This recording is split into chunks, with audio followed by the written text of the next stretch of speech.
tahun 5904 kalender suci, di hadapan kastil megah Akademi Kandria Arkinis. Protagonis kita hanya bisa terpana. Inilah sekolah sihir terhebat di seluruh kerajaan. Namanya Loisis Carroll, pemuda 13 tahun yang sadar betapa beratnya persaingan di sini. Tiba-tiba, suara familiar memanggilnya, membuatnya berbalik mencari di tengah kerumunan. Ternyata orang tuanya yang terengah-engah mengeluh karena ia berjalan terlalu cepat meninggalkan mereka. Dengan cemas, ibunya bertanya apakah kartu identitas dan pewarna rambutnya sudah ia bawa. Ia cemas mendengar rumor ada calon siswa yang diincar karena warna rambut dan mata mereka. Ayahnya menenangkan Lucilla, mengatakan sihir adalah satu-satunya jalan keluar bagi mereka. Ia menjelaskan, di Kekaisaran Utara ini, hanya akademi inilah harapan bagi rakyat biasa. Karena itu, Akademi Kandria Arkinis menjadi satu-satunya tumpuan masa depan Loisis. Sebagai satu dari 10 institut elit, akademi ini didirikan langsung oleh keluarga kerajaan. Disinilah para master Arkinis terhebat di negeri ini mengajarkan seni sihir pada muridnya. Tak hanya itu, berbagai jenis kekuatan lain juga diasah hingga ke puncaknya di sini. Selama 1 dekade, banyak pahlawan rakyat biasa lahir dari akademi ini untuk melindungi kerajaan, membuat namanya kian bersinar. Ayah Loisis tersenyum bangga. Inilah tempat sempurna bagi putranya untuk belajar sihir. Lucilla pun mengangguk, setuju dengan sepenuh hati. Loisis berikrar akan menjadi Grand Master. Dengan tatapan membara, ia berjanji akan menjadi kuat demi merebut kembali panti asuhan. Mendengar tekad putranya, sang ibu terhenyak, tak mampu berkata-kata. Julian memeluk istrinya yang merasa gagal sebagai seorang ibu. Ia menenangkannya, mengingatkan semua pengorbanan yang telah ia lakukan. Loisis menggenggam tangan ibunya, berkata ia hidup sampai hari ini, berkat kasih sayangnya. Seketika, ia teringat kehidupan masa lalunya. Ia bermimpi menjadi petarung terhebat, namun terkurung oleh asma parah. Meski dengan respirator di kursi roda, semangat bela dirinya tak pernah padam. Semangat itu membuahkan hasil. Ia menjadi sarjana yang membangkitkan kembali seni bela diri melalui tesisnya. Namun, seorang akademisi licik mencuri karyanya, lalu balik memfitnahnya. Pria itu bahkan menghinanya, berkata orang sakit sepertinya tak pantas meraih kemuliaan. Puncaknya, orang tuanya sendiri menyerah, mencabut alat pernapasannya, dan membiarkannya mati. Di napas terakhirnya, ia hanya berharap satu hal, kehidupan baru, tubuh sehat, dan keluarga yang menyayanginya. Takdir menjawab doanya. Ia terlahir kembali di tahun 90 kalender suci di kota Mantia. Saat itu, seseorang bertanya pada Lucilla, apa ia yakin akan mengadopsi bayi itu karena rambutnya. Sang bayi sendiri bingung, bukankah seharusnya ia sudah tiada? Sementara seorang biarawati lain tampak khawatir, namun Lucilla tak peduli. Ia melihat kepolosan di mata bayi itu dan mengangkatnya sebagai putra, memberinya nama Loisis Carroll. Loisis bersyukur. Kehidupan kedua ini memberinya tubuh sehat dan keluarga yang ia dambakan. Tiba-tiba, seorang bangsawan arogan menerobos, mendorong ibunya sambil berteriak, menyingkir, rakyat jelata. Lucilla terjerembab ke tanah. Loisis dan ayahnya segera berlari untuk menolongnya. Pria itu mencibir mimpi Loisis, menyebut mustahil bagi rakyat jelata untuk menjadi Grand Master. Amarah berkobar di mata Loisis. Bangsawan itu berdecih jijik, seolah menyentuh rakyat jelata akan mengotori dirinya. Loisis nyaris menerjang maju untuk berkelahi. Namun ayahnya menahan lengannya, mengingatkan agar ia fokus pada ujian yang akan segera dimulai. Loisis memberontak, namun cengkraman sang ayah begitu kuat, menahannya di tempat. Ibunya ikut memohon, memintanya bersabar, dan menepati janji untuk tidak membuat masalah. Demi orang tuanya, Loisis terpaksa menahan amarah. Ia meminta maaf pada Lucilla yang menenangkannya dengan usapan lembut. Para bangsawan itu tertawa mengejek, lalu pergi untuk mengambil nomor ujian mereka. Seketika, kerumunan terbelah. Kehadiran seorang pemuda bangsawan langsung menyita perhatian semua orang. Dialah Kancangka, pewaris keluarga Rangka yang agung. Auranya bersinar layaknya seorang bangsawan sejati. Loisis menatap tajam para bangsawan yang meremehkannya. Bersumpah akan membuat mereka membayar nanti. Ia lalu menenangkan ibunya yang cemas, meyakinkan bahwa ia pasti akan lulus ujian ini. Dari kejauhan, Chin mendengar deklarasi Lois yang berteriak akan menjadi seorang Grand Master. Ia berikrar akan menguasai sihir dan membuktikan kekuatannya pada semua orang. Di tengah cemoohan, ia berlari penuh tekad menuju ujian, berjanji akan menjadi yang terkuat di kehidupan ini. Semua demi melindungi hartanya yang paling berharga, yaitu keluarga barunya. Orang tuanya menatap cemas. Dari 20.000 pelamar, hanya sekitar 30 yang akan diterima. Namun Julian tahu, Anak angkatnya adalah orang paling keras kepala yang pernah ia temui. Saat Loisis bertekad, ia pasti melakukannya. Mereka hanya perlu mendukung. Tiba di lokasi, Loisis sadar semua peserta jauh lebih tua. Tiba-tiba, seorang pria turun dari langit, mengumumkan dimulainya ujian masuk ke 160. Ia memperkenalkan diri sebagai Aronian Smith, kepala sekolah agung sekaligus pengawas ujian. Kerumunan terkesiap melihat sang Grandmaster. Sementara Loisis teringat 6 tingkatan kekuatan di dunia. Peringkat itu adalah murid, petarung, master, grandmaster, sage, dan yang tertinggi, saint. Itu artinya, sang kepala sekolah adalah salah satu dari 3 peringkat elit teratas di dunia. Aronian lalu menunjuk sebuah tangga dan menyatakan ujian pertama adalah mendakinya. Sang kepala sekolah mengungkap bahwa tiket ujian ada di belakang para senior yang menjaga jalan. Ia menjelaskan, ada 1.000 tiket. Hanya mereka yang berhasil merebutnya yang bisa melanjutkan. Seorang senior memperingatkan, saat tiket habis, ujian pun berakhir. Lalu ia berteriak, mulai! Kerumunan peserta langsung menyerbu tangga. Beberapa di depan berteriak sombong, meremehkan ujian ini. Di puncak tangga, seorang senior tersenyum licik menyambut para peserta ujian. Dari sana, ia melepas aura merah yang mengerikan, menyuruh mereka menyambut neraka. Gelombang kekuatan dahsyat itu menghantam langsung kelompok terdepan. Para peserta yang merasa hebat itu terkejut. Dalam sekejap, sebagian dari mereka terpental. Saat nomor mereka didiskualifikasi, peserta lain sadar. Senior itu adalah Lord Set, putra menteri. Sementara itu, Loisis Carroll mengamati segalanya dengan tenang, merasakan niat membunuh dari serangan itu. Para peserta lain kebingungan, bertanya-tanya apakah itu serangan yang sesungguhnya. Loisis maju dengan santai, menjelaskan bahwa itu bukanlah serangan fisik. Melihat itu, Lord Set melangkah maju dengan tatapan jijik. Ia berkata, orang bermental lemah pasti sudah pingsan. Ia terkejut karena Lois Carroll masih punya nyali untuk berdiri tegap. Namun ia menegaskan, di antara orang berbakat, tak ada tempat bagi rakyat jelata. Tanpa gentar, Loisis balas menatap para senior dengan tatapan menantang. Merasa diremehkan, sang bangsawan memutuskan untuk memberi pelajaran pada bocah itu. Ia pun memusatkan auranya, melancarkan tekanan kuat untuk membuat Loisis berlutut. Peserta lain merasakan tekanan berat itu. Mereka berteriak karena tak bisa bernapas. Saat yang lain tumbang, Loisis berdiri kokoh. Ia bertanya, hanya segini niat membunuhmu? Ia menambahkan bahwa tekanan itu hanya efektif untuk menakuti orang biasa. Loisis teringat masa lalunya yang kelam. Baginya yang terlatih, tekanan ini hanyalah permainan anak-anak. Ia ingat pernah menghadapi monster yang sesungguhnya. Jadi tekanan ini tak ada artinya. Dengan tatapan dingin, Loisis bersiap. Tidak seperti dirinya, bangsawan itu tak pernah merasakan bahaya nyata. Loisis tersenyum sinis dan berkata bahwa intimidasi murahan ini tak akan mempan padanya. Seketika ia melesat maju dengan kecepatan luar biasa, menembus penghalang energi lawannya. Loisis bergerak secepat kilat, melewati lapisan aura itu seakan tak ada. Wajahnya menyiratkan amarah. Ia akan menunjukkan pada para bangsawan itu arti kekuatan yang sesungguhnya. Ia berteriak akan menunjukkan seperti apa niat membunuh yang sejati. Ledakan kuat terpancar dari tinjunya. Para calon peserta terperangah. Lord Set membeku ketakutan, merasakan tekanan dahsyat dari seorang rakyat biasa. Pukulan Loisis membeku, sejengkal dari wajah Oprakman yang terpaku. Loisis menarik tinjunya, meninggalkan kesan mendalam pada semua orang. Dengan tatapan dingin, Loisis memandang para bangsawan yang tumbang, menegaskan dominasinya. Para bangsawan terperangah, tak percaya apa yang mereka saksikan. Mustahil bocah itu melakukannya tanpa sihir. Mengabaikan keributan, Loisis melangkah melewati mereka, menyatakan akan terus maju. Dia dengan tenang berjalan ke papan berisi tiket untuk ujian tahap selanjutnya. Tangannya meraih 1 tiket, mengamankan posisinya di fase seleksi berikutnya. Melihat itu, Set bangkit dengan amarah membara, berteriak karena merasa terhina. Tak terima kalah, ia melancarkan serangan sihir kuat ke punggung Loisis. Lois Carroll berbalik cepat, siap menahan serangan itu dengan tangan kosong. Sihir itu menghantam lengannya, namun Loisis berhasil menahannya. Si bangsawan tak percaya serangannya ditahan rakyat jelata. Tiba-tiba, kepala sekolah Aronian muncul dan mengumumkan kelulusan bocah itu. Namun Set memprotes, menyebut Loisis hanyalah seorang rakyat jelata. Aronian menjelaskan, akademi memperlakukan semua setara karena monster tak mengenal status. Terpukul oleh kenyataan itu, Set terdiam, dan Lois berterima kasih atas bantuan kepala sekolah.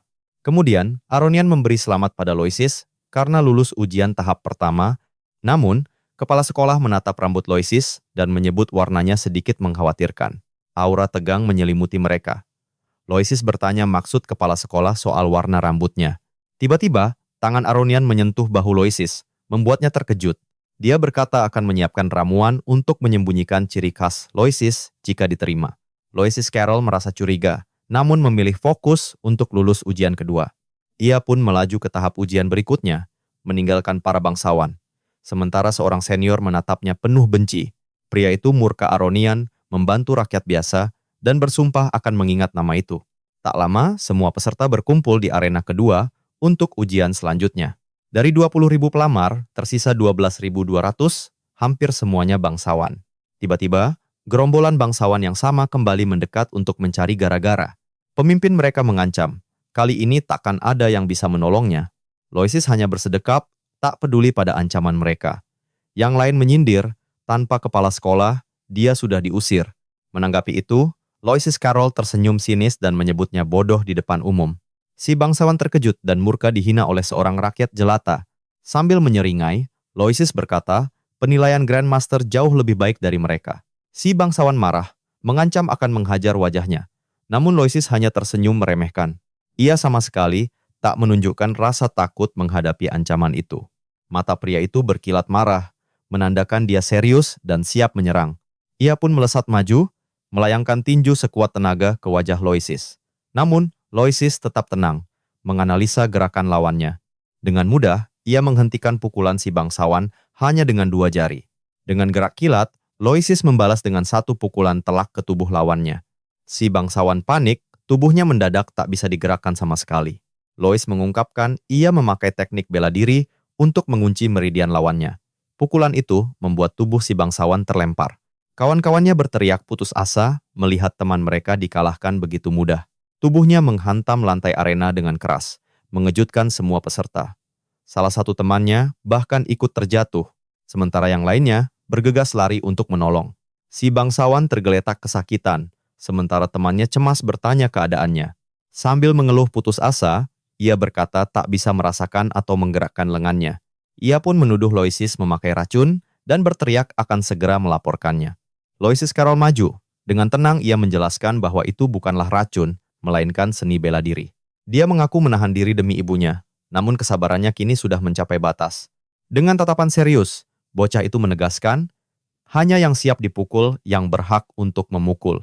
Tiba-tiba, sebuah tangan mencengkeram pergelangan tangannya, menghentikan pertarungannya dengan para bangsawan.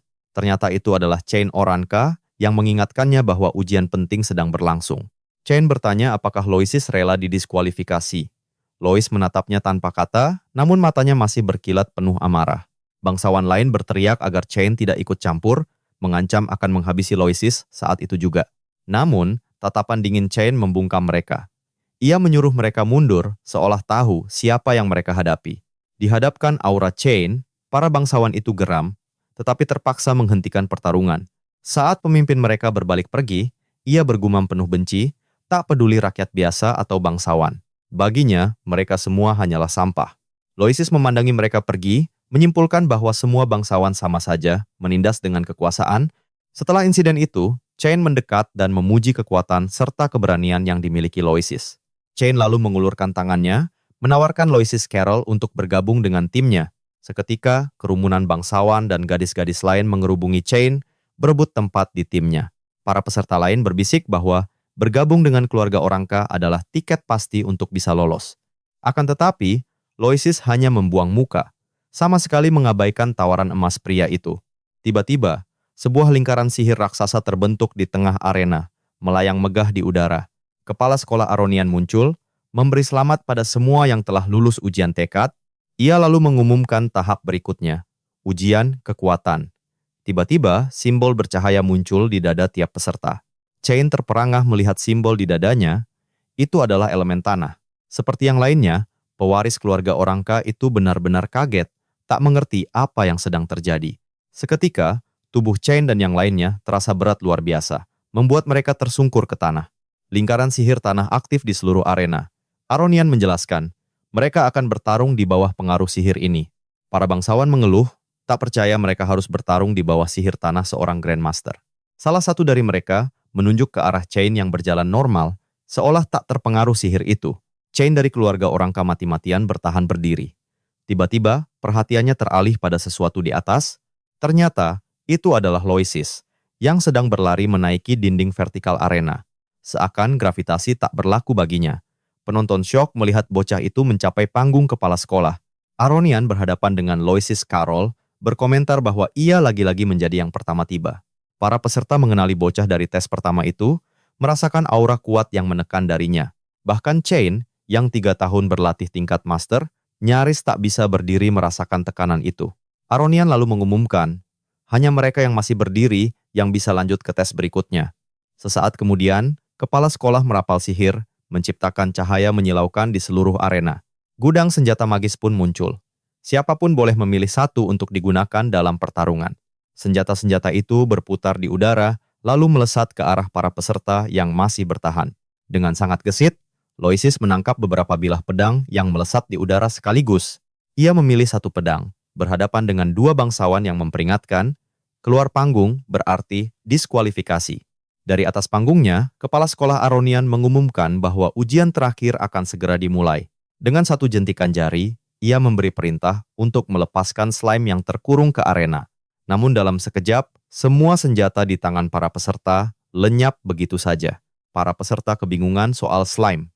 Tapi Loisis merasakan firasat buruk dan langsung menyadari bahayanya. Sesaat kemudian, bola-bola energi biru mulai berjatuhan dari langit dengan kecepatan tinggi. Bola-bola itu menghantam lantai arena dan pecah, membuat para peserta semakin tidak mengerti. Perlahan, makhluk-makhluk itu menampakkan wujudnya sebagai slime. Para peserta sadar, inilah ujiannya. Aturan diumumkan, blokir 1 poin, menghindar 2 poin, dan mengalahkan musuh 5 poin. Aronian menegaskan, peringkat ditentukan oleh total poin, dan hanya 100 teratas yang berhak lolos. Loisis sadar, kompetisi ini tidak akan mudah. Tiba-tiba, slime raksasa mulai menembakkan proyektil kecil. Serangan mereka bak proyektil. Beberapa peserta meremehkan, mengira monster itu bodoh dan mudah dikalahkan. Seorang bangsawan yang bersemangat bersiap merebut 5 poin pertamanya dengan mudah. Ia pun berlari dengan pedang terhunus, menyerang makhluk biru kecil itu. Tapi tiba-tiba, makhluk itu menunjukkan ekspresi kesal dan bersiap menyerang. Lendir itu melesat bak peluru meriam ke arah peserta sombong itu. Bangsawan itu terkejut. Tak menyangka, monster itu bisa bergerak secepat ini.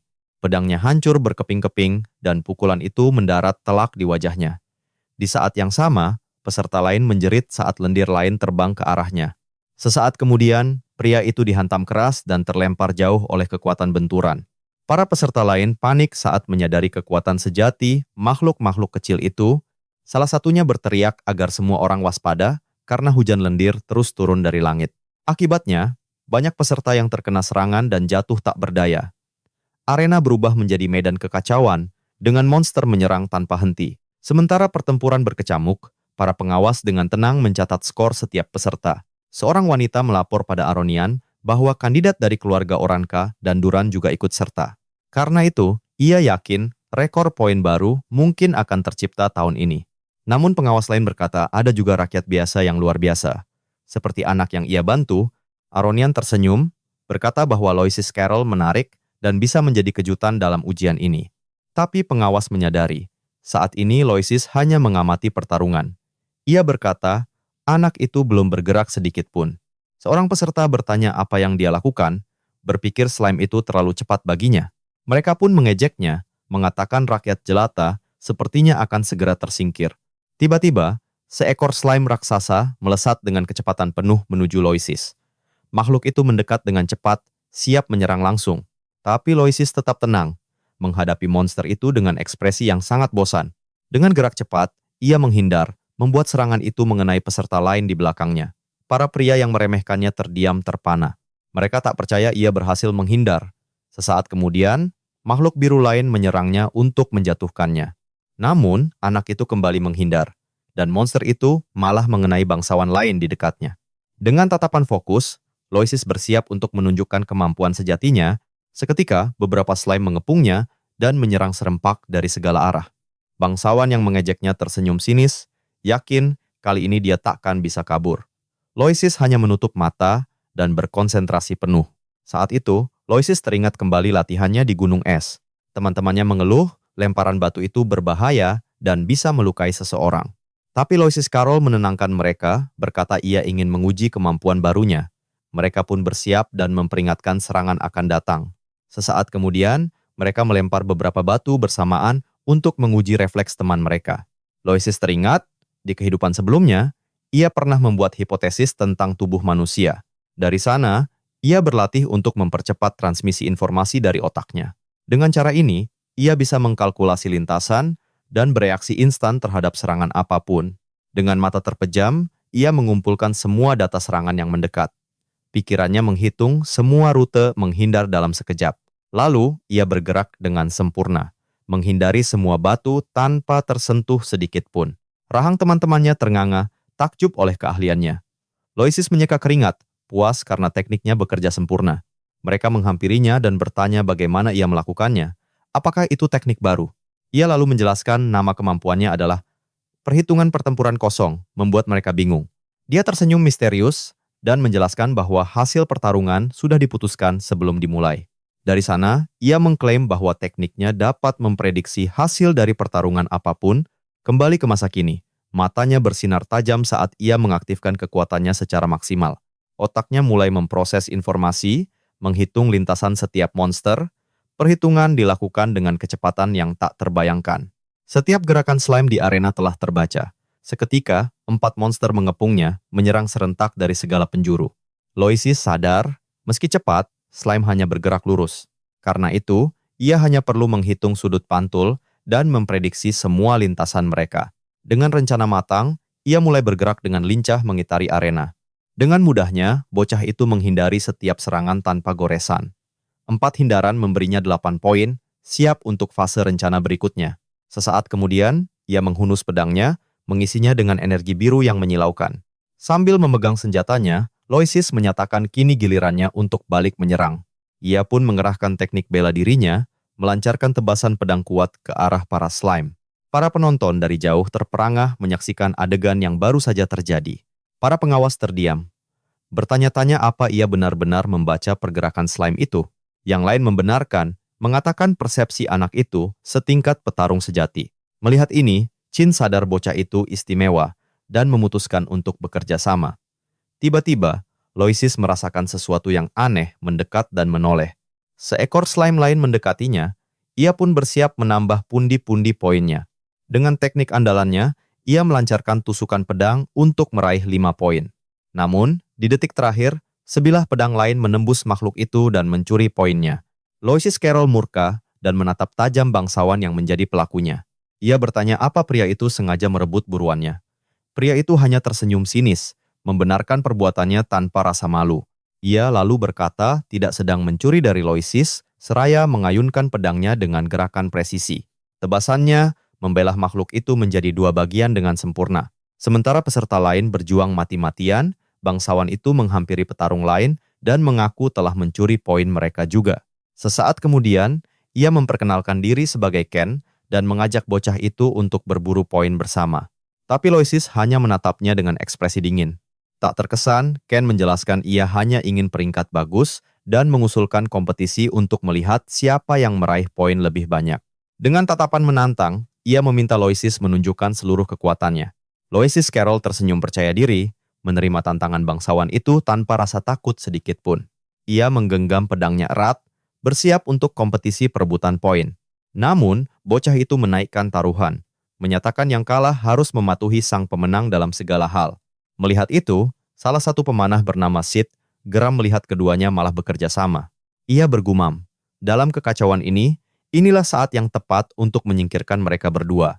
Bangsawan itu pun tersenyum licik. Setuju dengan rencana itu, tiba-tiba seekor slime terbang ke arah sang pemanah yang langsung bersiaga. Sesaat kemudian, pemimpin kelompok memberi aba-aba, dan mereka mengarahkan busur ke arah 2 pemuda itu. Sementara itu, keduanya bertarung bahu-membahu, saling melindungi dari gempuran slime.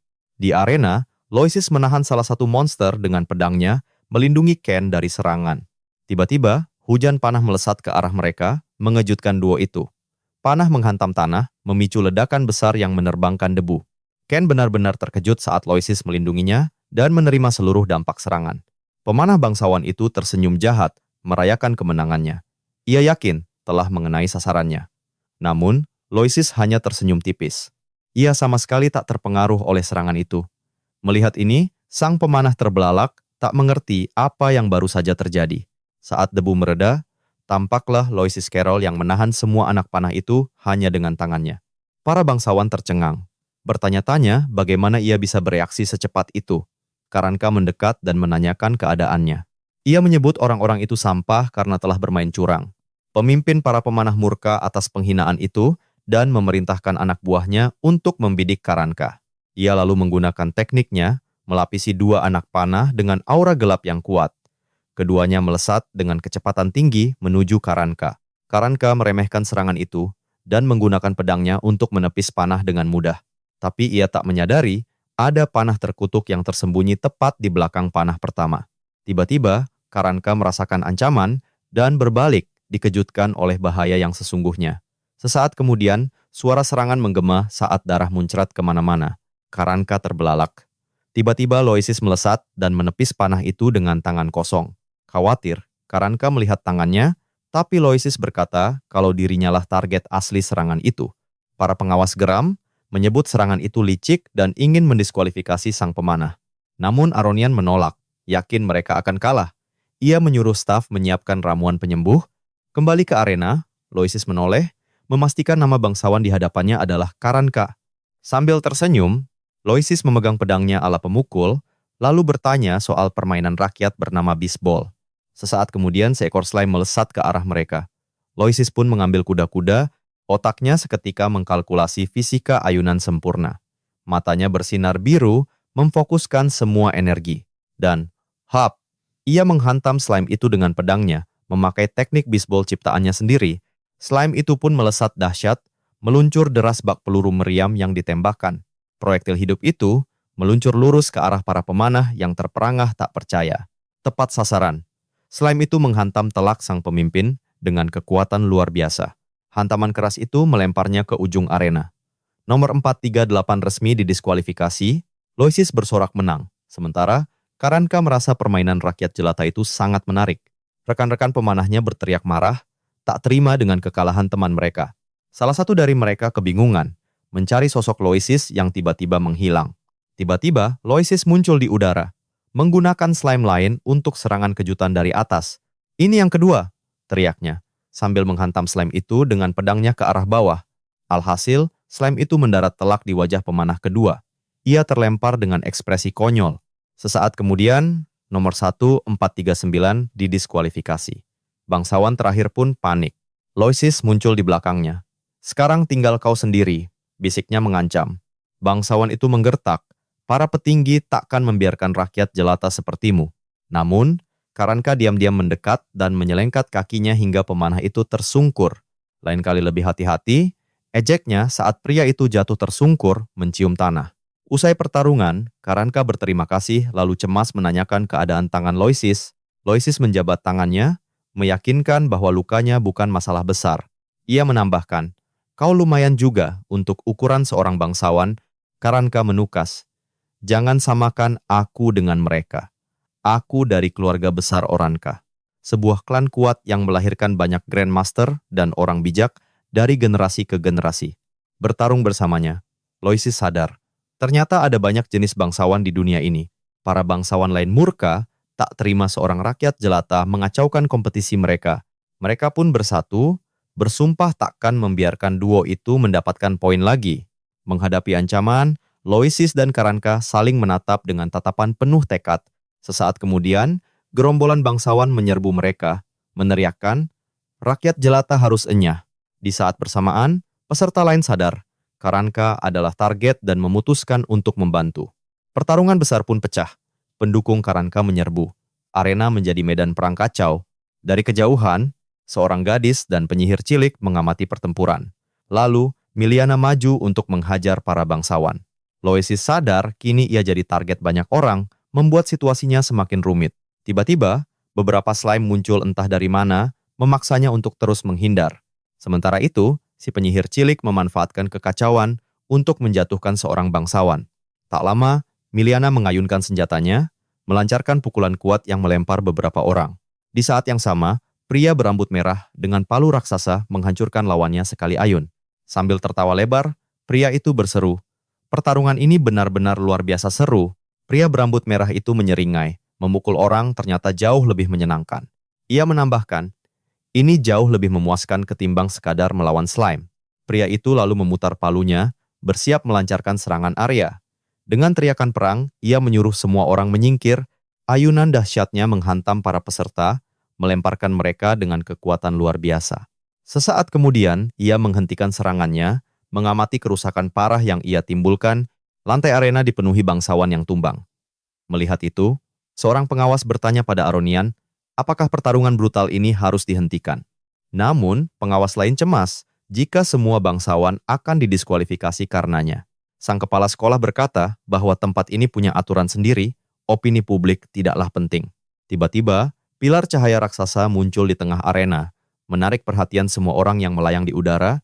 Aronian mengumumkan bahwa ujian kedua akhirnya telah berakhir. Ia lalu menyatakan hasil, dan skor peserta yang lulus akan segera diumumkan. Sihir bumi pun menghilang, membuat beberapa peserta jatuh ke tanah. Mereka benar-benar kelelahan. Peserta yang terluka diperintahkan meminum ramuan pemulihan untuk memulihkan energi mereka. Loisis memegang ramuan penyembuh, terkesan dengan kekuatan misterius yang terpancar darinya. Ia berpikir, bahkan ramuan termurah pun harganya 3 koin perak. Terlalu mahal untuknya. Karanka mendekat dan memintanya tenang, ia tak akan mengejeknya meski menang taruhan. Sesaat kemudian, Aronian mengumumkan bahwa hasil ujian kedua akan segera diumumkan pada semua orang. Sebuah gulungan sihir raksasa muncul di udara, dan Ken penasaran dengan peringkat Loisis. Para bangsawan mengejeknya, karena nama rakyat biasa takkan ada di daftar peringkat ke-6 teratas. Sebuah suara menjelaskan bahwa 5 besar telah memecahkan rekor, mengumumkan Milan Roy di peringkat ke-5. Berikutnya, peringkat ke-4 diraih oleh Karanka, yang menunjukkan ekspresi sangat serius. Peraih peringkat ketiga adalah Peorahan, yang tersenyum penuh percaya diri pada peserta lainnya. Loisis menjadi tegang, cemas kalau ia didiskualifikasi karena menyerang para bangsawan. Namun, sebuah kejutan terjadi. Peringkat kedua adalah Loisis Carroll dengan 887 poin. Rahang Ken seakan jatuh, bingung siapa pria yang tak dikenalnya itu. Dengan senyuman, Loisis berkata bahwa identitasnya masih menjadi sebuah rahasia. Karanka pun mengakui kekalahannya dan menanyakan hadiah sang pemenang. Namun, Loisis akan memberitahunya setelah ujian selesai. Kini, pemenang pertama yang gemilang akan diumumkan dengan skor yang belum pernah ada sebelumnya. Dan pemenang pertama dengan rekor 88 poin adalah Nilgan, si pria berpalu. Dengan senyum percaya diri, ia bergumam ada orang-orang menarik di sekitarnya dan berharap tak kecewa. Para bangsawan lain terkejut melihat dua rakyat biasa menduduki peringkat pertama dan kedua, mengalahkan keluarga Durahan. Penyihir kecil itu menyadari tangan Payu gemetar hebat. Entah karena amarah atau gembira, Payu menatap sang pemenang dengan tajam dan berkata ingin bertarung dengannya suatu hari nanti. Sementara itu, sekelompok bangsawan murka karena kalah dari rakyat biasa. Pemimpin mereka menyebutnya sebagai aib bagi kaum bangsawan. Seorang pengawas berkomentar ini, pertama kalinya rakyat biasa dari panti asuhan menduduki 2 posisi teratas. Aronian lalu bertanya, apa mereka tahu alasan sebenarnya Asosiasi Arkinis merawat anak yatim? Dia menjelaskan bahwa kekuatan sejati seseorang sama sekali tidak berhubungan dengan status sosial. Dengan berakhirnya ujian kedua, kepala sekolah memerintahkan semua yang lulus untuk menuju lokasi ujian berikutnya. Karanka berkomentar Loisis nyaris meraih peringkat pertama dan penasaran siapa yang lebih kuat di antara mereka berdua. Rombongan pun tiba di lapangan latihan ketiga, sebuah hutan yang sangat lebat. Untuk tantangan terakhir, Aronian tiba-tiba muncul di udara dan mengumumkan ujian final adalah pertarungan berebut emblem. Sesaat kemudian, ia menjelaskan akan membagikan emblem dan memindahkan semua orang ke lokasi acak. Emblem-emblem itu melayang ke arah peserta saat Aronian menjelaskan tujuan mereka adalah mengumpulkan emblem sebanyak mungkin. Dengan wajah serius, ia memperingatkan siapapun yang kehilangan emblem akan langsung didiskualifikasi. Saat itu, Karanka mengingatkan Loisis bahwa peraih peringkat tertinggi akan menjadi target utama di hutan. Loisis sadar, peringkat itu memang diumumkan untuk menciptakan skenario perburuan seperti ini. Sang kepala sekolah lalu tersenyum, menyuruh semua orang menunjukkan kemampuan mereka dan bertahan sampai akhir. Terdampar di hutan, tekad Loisis justru membara karena kelulusannya tinggal selangkah. Tak lama, sebuah panggilan kasar yang meremehkannya membuat Loisis menoleh kaget. Sosok pria berkapak menuduhnya telah menghina kaum bangsawan selama ujian berlangsung. Loisis balas menatap tajam. Sorot matanya dingin tanpa ada sedikit pun rasa takut. Para bangsawan mengepung sambil mengejeknya, mengatakan Ken tak akan bisa melindunginya lagi. Seketika, Loisis sadar ia telah masuk dalam perangkap yang rapi. Memperburuk keadaan, seorang pemanah telah membidiknya dari atas bukit. Loisis langsung mengerti. Lokasinya telah dibocorkan oleh tim teleportasi. Muak basa-basi, si pria kasar mengayunkan kapaknya untuk menyudahi Loisis. Ayunan penuh kebencian itu dilancarkan dengan sekuat tenaga. Namun, Loisis Carroll mampu menghindar dengan kelincahan yang menakjubkan. Dua bangsawan lain menyergap dari belakang dengan tombak, berteriak bahwa ia takkan bisa lolos. Tapi Loisis justru melompat ke atas tombak mereka, menghindari serangan dengan begitu mudahnya. Tiba-tiba, panah sihir hijau melesat di sisinya membuat Loisis terkejut. Ia berputar di udara dan berhasil menangkis panah itu dengan pedangnya. Ia mendarat dengan mulus, bertanya-tanya asal dari serangan sihir mendadak itu. Si kasar menyuruhnya menyerah, mengatakan ajalnya akan tiba di hutan itu. Keempat bangsawan pun menyerang serentak. Namun Loisis mampu bertahan dengan sangat baik. Sesaat kemudian, panah sihir kembali melesat di tengah kekacauan. Loisis geram menyadari serangan pengganggu itu datang lagi. Ia pun berbalik dan menangkis panah itu sekali lagi tanpa kesulitan sedikit pun. Salah satu dari mereka mengejek, mengungkap bahwa itu adalah sihir angin dari tombaknya. Ia lantas maju dan melancarkan serangan langsung menggunakan tombaknya ke arah Loisis. Namun Loisis kembali menghindar, membuat bangsawan itu murka. Loisis pun frustasi karena tekniknya tak bisa membaca lintasan sihir. Ia menarik napas dalam-dalam, memikirkan strategi baru untuk mengatasi keadaan ini. Ia pun memutuskan untuk memakai teknik Sen Noen, menyerang balik sebelum musuh sempat bergerak. Dengan pemikiran itu, ia bersiap membalikkan kekuatan lawan untuk melawan mereka. Seorang bangsawan yang tak sabar berteriak agar semuanya menyerang secara bersamaan. Ketiga pria itu lantas maju dengan kekuatan penuh. Namun, Loisis hanya tersenyum sinis, telah menduga serangan gabungan mereka. Ia bergerak maju di saat yang tepat, melancarkan serangan balasan dengan presisi yang sempurna. Si pria kasar bersorak, mengira pukulannya yang kuat berhasil mengunci pergerakan Loisis. Tetapi kapaknya hanya menyerempet saat Loisis menghindar dari bawah dengan sangat gesit. Dengan pedangnya, ia membelokkan arah kapak, menggunakan gagang senjatanya sebagai tumpuan. Akibatnya, pria kasar itu kehilangan keseimbangan dan kapaknya terlepas ke arah temannya. Senjata itu telak mengenai seorang bangsawan, sementara Loisis menendang yang lainnya dengan kekuatan penuh. Pria berkapak itu jatuh menimpa si pemanah, sementara Loisis menghadapi bangsawan yang tersisa. Tiba-tiba, bangsawan bertombak itu memanjat pohon dan menembakkan sihir angin lainnya. Loisis sadar pria itu memakai tombaknya untuk sihir. Dengan sigap, ia menjadikan bangsawan lain sebagai tameng untuk menahan serangan sihir itu. Dengan menjadikan bangsawan itu sebagai tameng hidup, serangan itu telak mengenainya. Loisis mengambil tombak yang jatuh, lalu membidik bangsawan di atas pohon. Dengan sekuat tenaga, ia memutar tubuh dan melempar tombak itu, bagaikan sebuah misil yang melesat cepat. Tombak itu melesat kencang dan menghantam pohon dengan sangat akurat. Saat hantamannya menjatuhkan bangsawan itu, energi biru tiba-tiba membekukan tanah dan menarik semua emblem ke arahnya. Seketika, emblem milik para bangsawan yang kalah terbang langsung ke tangan Loisis. Loisis menggenggam erat emblem-emblem itu sambil tersenyum menang. Ia menyatakan akan merampas semua emblem milik kelompok itu. Pemimpin mereka bangkit dengan murka, memerintahkan pemanah untuk memakai sihir terkuatnya. Tiba-tiba, sebuah suara bertanya apakah perintah itu untuknya. Dan terlihat Karanka telah tiba. Si pemanah di pohon pun jatuh terhempas ke tanah, pingsan seketika akibat sebuah pukulan telak. Sambil duduk santai di dahan, Karanka mengejek bangsawan itu, mengatakan ia takkan bisa memakai sihirnya lagi.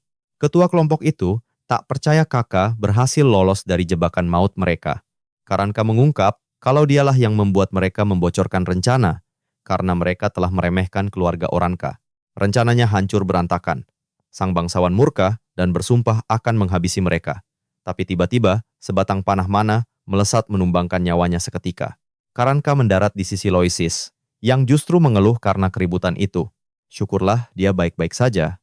Karanka bilang musuh mereka lemah, dan Loisis menawarkan emblem yang dikumpulkannya. Karanka menawarkan bantuan untuk serangan berikutnya.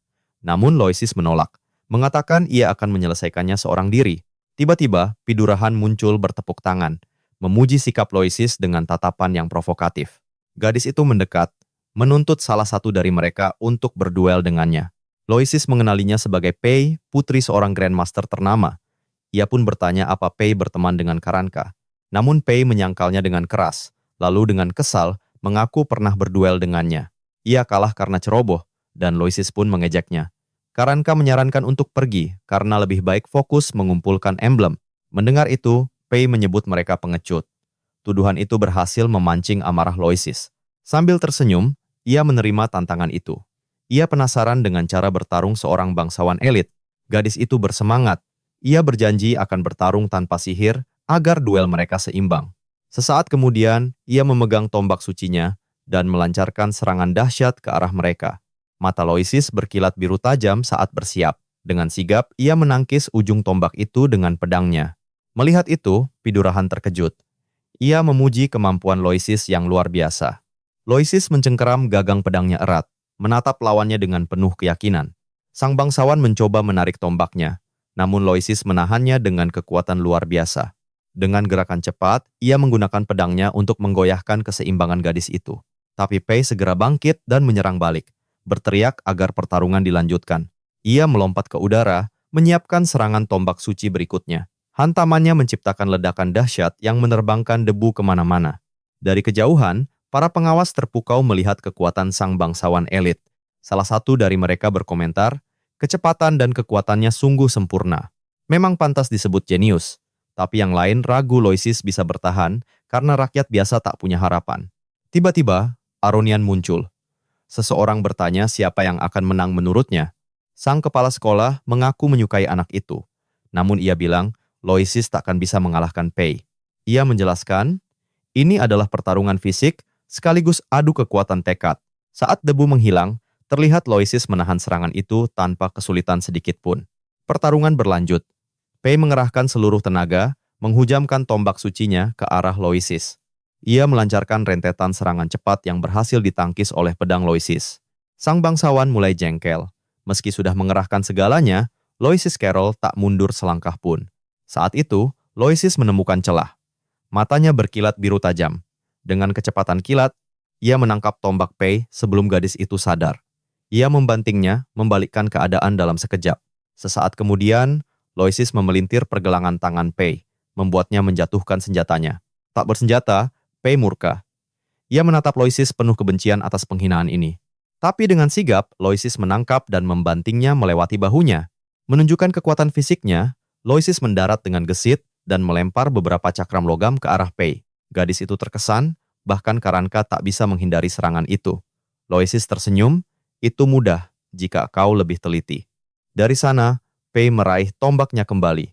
Ia menyelimuti tombaknya dengan api, menantang Loisis sekali lagi. Sesaat kemudian, ia menghantamkan senjatanya ke tanah, menciptakan ledakan api dahsyat di arena. Sang bangsawan pun melompat, melancarkan serangan bulan sabit untuk mengakhiri duel ini. Loisis menganalisa pertarungan, memikirkan berbagai teknik yang bisa dilancarkan sebuah tombak. Ia menyadari, kombinasi jangkauan dan kekuatan serangannya membuat tombak itu sangat mematikan. Tapi di saat yang sama, ia tahu tombak itu punya kelemahan fatal yang bisa ia manfaatkan.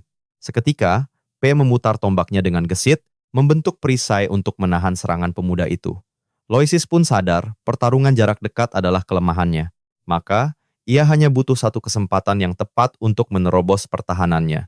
Dengan rencana matang untuk mengakhiri segalanya, ia melancarkan tarian pedang, serangan balasan dahsyat ke arah sang bangsawan. P tersenyum yakin. Dia sudah membaca semua pergerakan dan rencana Loisis.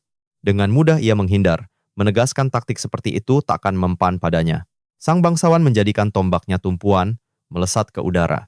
Ia lalu berputar, menciptakan badai kekuatan yang mengguncang arena. Loisis terperangah, serangan balik secepat kilat itu di luar dugaannya. Gadis itu berseru, tombak suci Durahan tak punya celah kelemahan. Ledakan energi dahsyat melesat tanpa ampun ke arah sang pemuda. Dari jauh, para pengawas bergumam, bakat bangsawan itu melampaui level biasa. Menghadapi gempuran itu, Loisis mendesah pasrah. Ia mengerahkan jaring pedang, menciptakan perisai energi biru untuk bertahan. Loisis tahu, Kelemahan fatal tombak itu adalah konsumsi energinya yang boros. Jika ia bisa bertahan cukup lama, celah fatal pasti akan terbuka. Namun pedangnya mulai retak. Pe terus menggempur dengan tatapan yakin, tanpa mundur selangkah pun dari pertarungan. Saat itulah, mata Loisis berkilat tajam. Ia akhirnya menemukan celah yang ditunggu. Seketika ia melesat menembus badai serangan, mengarahkan pedangnya ke inti tombak P. Namun, benturan itu menghancurkan ujung pedangnya. Puing-puing bilahnya jatuh berhamburan ke lantai arena yang keras. Loisis tak percaya senjatanya bisa hancur semudah itu. Melihat itu, ekspresi P menjadi serius, namun ada kekaguman di matanya. Gadis itu memujinya, bertanya apa ia akan membalas jika pedangnya tak patah. Loisis mengakui, keberuntungannya benar-benar buruk di saat genting seperti ini. P menuduhnya tidak serius, tapi Loisis bilang itu caranya mengamati lawan bertarung. Sambil tersenyum yakin, Loisis memperingatkan, pertarungan yang sesungguhnya baru saja dimulai. P menyindir kalau senjatanya sudah hancur dan tak berguna lagi. Tanpa ragu, Loisis melempar sisa pedangnya. Ia lalu memasang kuda-kuda, mengungkap kalau ia jauh lebih ahli bertarung dengan tangan kosong. Keduanya kini saling berhadapan dalam hening, menanti saat yang tepat untuk menyerang. Tiba-tiba, sang bangsawan melihat celah. Ia bersiap melepaskan jurus terkuatnya. Ia menghentak tanah dengan keras, lalu melesat maju mengerahkan seluruh kekuatannya. Gadis itu lantas memutar tubuhnya, melancarkan sebuah serangan berputar yang mematikan. Namun Loisis tak bergeming, siap menerima serangan dahsyat itu secara langsung. Karanka berteriak panik, memperingatkan Loisis agar tidak menahannya secara langsung. Tak terpengaruh, Loisis menyatukan tangannya, menciptakan bola energi biru yang menyilaukan. Ia lalu membentuk energi itu menjadi spiral, meniru putaran tombak sang bangsawan. Loisis pun melesat maju, membenturkan teknik energinya melawan serangan dahsyat P. Dengan sebuah teriakan, ia mengerahkan seluruh tenaga untuk menghentikan putaran maut itu. P benar-benar terkejut, tak percaya dengan apa yang sedang ia saksikan. Mustahil! Loisis menahan tombak suci hanya dengan tangan kosong. Dari jauh, kepala sekolah Aronian dan para pengawas lainnya hanya bisa terpana. Tapi P berteriak pertarungan belum usai. Ia lalu menendang tanah dan melemparkan tombak sucinya ke arah Loisis. Sang bangsawan berseru, jika satu serangan tak cukup, ia akan gunakan cara lain. Ia mendarat, menatap Loisis dengan tekad membara. Loisis hanya mengamati, menunggu langkah P yang berikutnya. Tiba-tiba, beberapa bayangan P muncul, mengepung Loisis dari segala penjuru. Sesaat kemudian, semua tiruannya menyerbu maju dengan tombak yang membara. Serbuan bayangan mematikan melesat, siap merenggut nyawa Loisis. Tapi Loisis hanya menyeringai dingin, tanpa gentar sedikit pun. Sambil mencibir ia bertanya, cuma ini, lengan-lengan energi pun muncul di sekelilingnya. Seketika, lengan energi itu bergerak, mencengkeram setiap tombak yang datang, memicu gelombang kejut dahsyat. Purahan terperangah, tak percaya serangannya bisa dihentikan begitu saja. Aronian menyadari, Loisis memakai teknik khusus untuk mematahkan rotasi tombak itu. Sambil tersenyum, Aronian bergumam, Loisis selalu punya kejutan. Ia tak pernah melihat teknik ini. Dengan raungan marah, Loisis mengerahkan seluruh kekuatannya, mementalkan tombak-tombak itu. Dampak serangan balasan itu kontan melemparkan sang bangsawan ke belakang. Loisis siap membalas, namun P sigap menancapkan tombaknya ke tanah untuk berhenti. Amarah berkobar di matanya menatap Loisis. Tekniknya lagi-lagi dipatahkan. Sambil memegang tombaknya, P bertanya teknik aneh apa yang barusan ia pakai. Loisis menjelaskan, itu adalah bela diri penetral rotasi. Gadis itu bingung, tak paham maksudnya. Tak memberinya waktu, Loisis melesat maju untuk mengakhiri pertarungan ini. Sang bangsawan pun terperangah, melihat serbuan mendadak dari Loisis. Dengan kecepatan kilat, ia menerjang maju, memangkas jarak di antara mereka. Langkah kakinya begitu lincah, bukti penguasaan bela diri yang sempurna. Ia lalu mengelak dari serangan P, meninggalkan bayangan semu yang membuat serangannya meleset. Sementara, Loisis sendiri sudah berada tepat di belakangnya.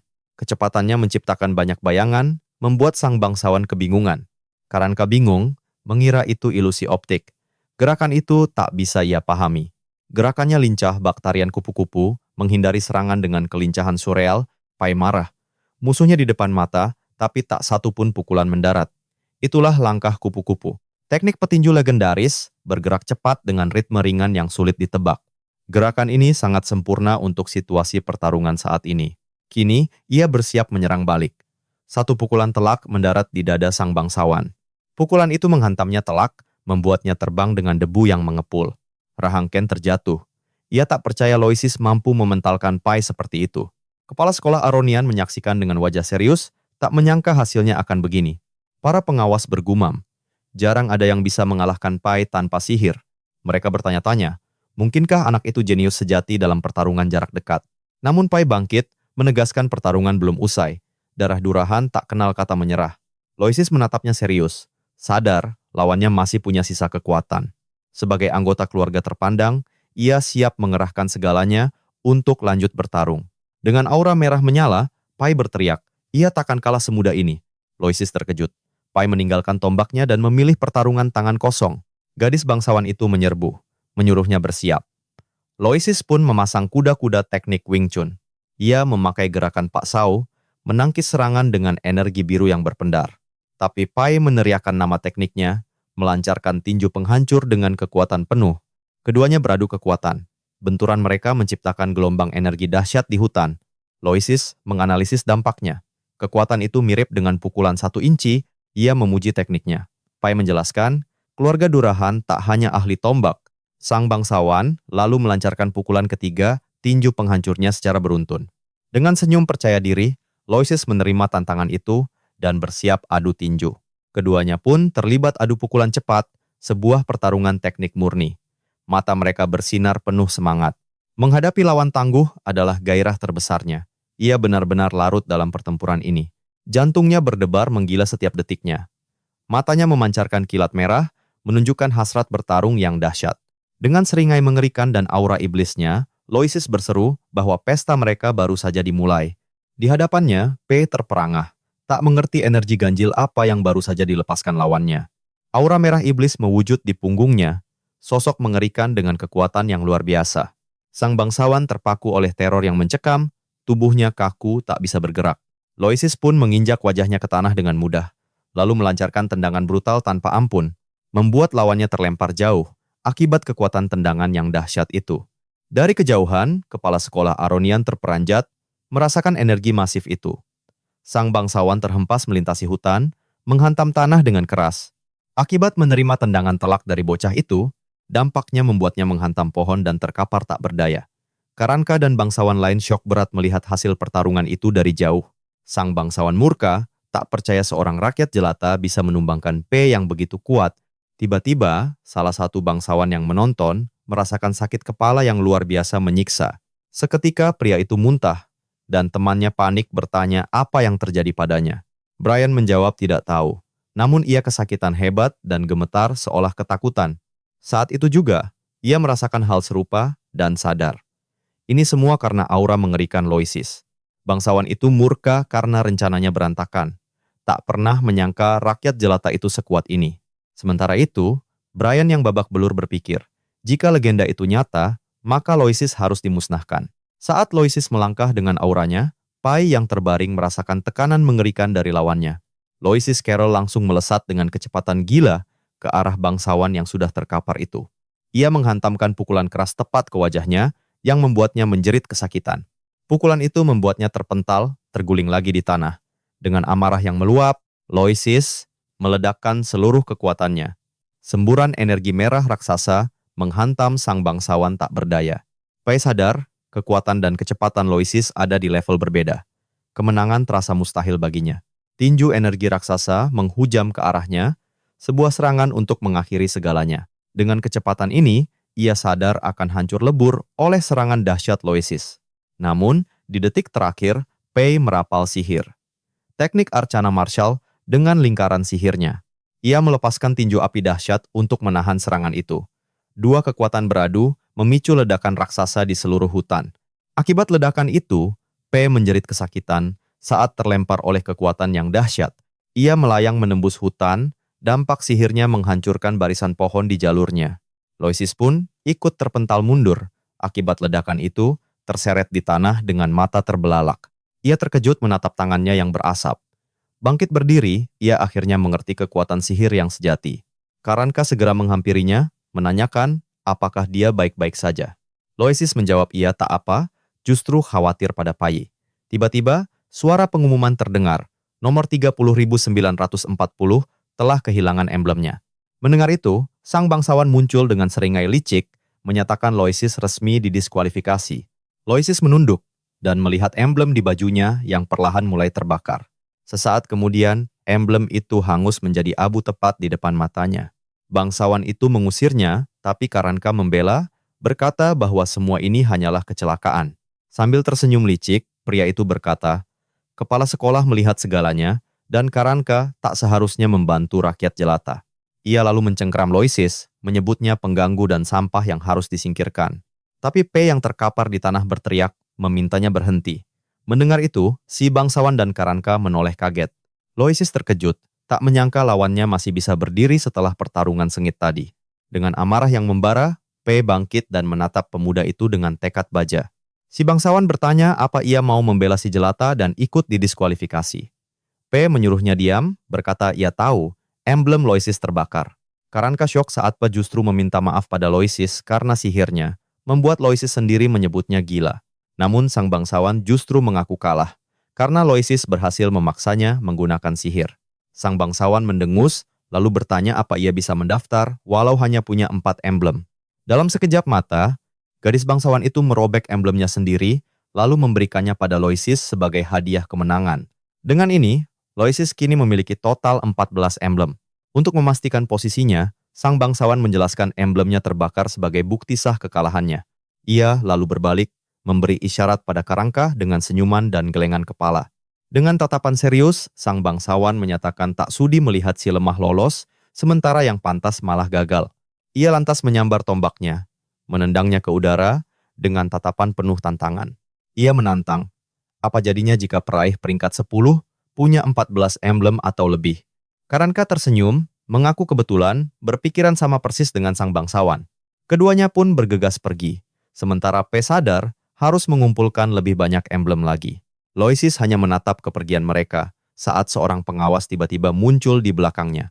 Pengawas itu menyatakan ia didiskualifikasi dan harus segera pergi. Saat Loisis dibawa, sang bangsawan menatapnya tajam. Batinnya berkata, pertarungan ini belum usai. Mereka berbisik, jika ia kalahkan Pean, ia pasti lolos. Salah satu dari mereka tampak sangat kesal. Dengan seringai licik, sang pemimpin berpikir takkan aneh jika satu kandidat menghilang begitu saja. Sementara itu, Brian mendorong Sedit beraksi, berharap Loisis bukan orang yang lemah. Di saat yang sama, aura aneh Loisis membuat semua orang bertanya-tanya siapa dia sebenarnya. Sang pengawas mengakui, ilmu bela dirinya hebat, tapi ia hanya seorang diri. Kekuatan fisik tak akan bisa menandingi sihir. Di depan gerbang akademi, Loisis Carroll bertekad menyatukan sihir dengan bela dirinya. Malam pun tiba, ia baru sadar bajunya sobek dan cemas memikirkan reaksi ibunya. Jika ia jujur, ibunya pasti akan cemas dan menghujaninya dengan banyak pertanyaan. Tiba-tiba, sesosok bayangan bertudung muncul dari belakangnya, siap untuk menyergap. Seketika, sang pembunuh mengayunkan pedangnya dengan sekuat tenaga ke arah anak itu. Namun, Loisis menghindar dengan mudah, membuat senjata itu meleset. Dengan mata terbelalak, si pembunuh tak percaya bagaimana kehadirannya bisa disadari.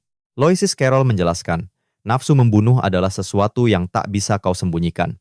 Sesaat kemudian, 2 orang lagi muncul. Pemimpin mereka mengejek ketenangan Loisis yang terkepung. Ia sadar mereka semua sangat terampil. Ia harus mengerahkan seluruh kekuatannya kali ini. Pandangannya menangkap sosok keempat di atas pohon. Instingnya berkata dialah yang paling berbahaya. Salah satu pembunuh memanfaatkan momen itu untuk melancarkan tendangan berputar yang dahsyat. Pria itu berteriak, sekali saja ia lengah, kepalanya akan hancur oleh serangan ini. Menghadapi bahaya, mata Loisis berkilat biru tajam saat ia bersiap siaga. Dengan kecepatan kilat, ia mengelak dan menangkap senjata itu di udara. Ia lantas menyalurkan energinya, bersiap untuk serangan balasan yang mematikan. Tanpa jeda, Loisis memakai senjata itu untuk menghantam lawannya hingga tersungkur. Seketika, ia mengelak dari tendangan pembunuh lain yang mencoba menyergapnya dari titik buta. Tanpa buang waktu, anak itu melempar senjata tersebut, membuatnya berputar ke arah musuh lain di hutan. Melihat itu, sang pemimpin yakin informasi intelijen mereka akurat. Loisis tertegun. Informasi macam apa yang mereka ketahui tentang dirinya? Sang pemimpin mengakui kemampuan bertarungnya setara murid, namun menantangnya menghadapi sihir. Seketika, ketiga pembunuh menembakkan panah sihir dari busur mereka.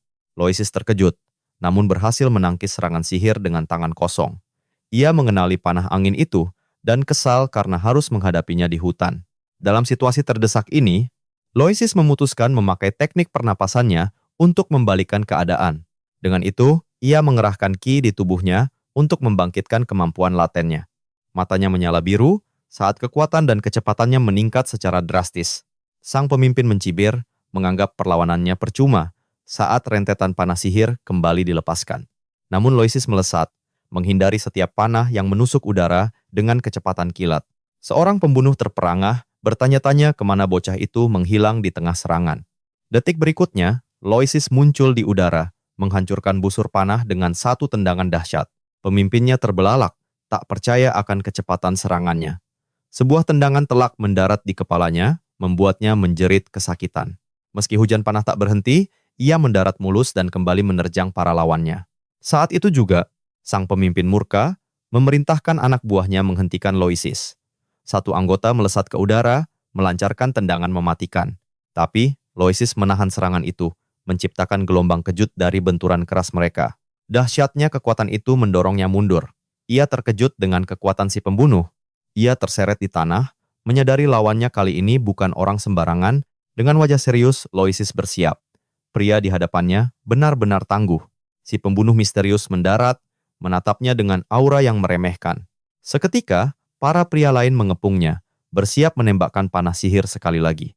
Terkepung dari segala sisi, ia terpaksa bertahan dari serangan gencar.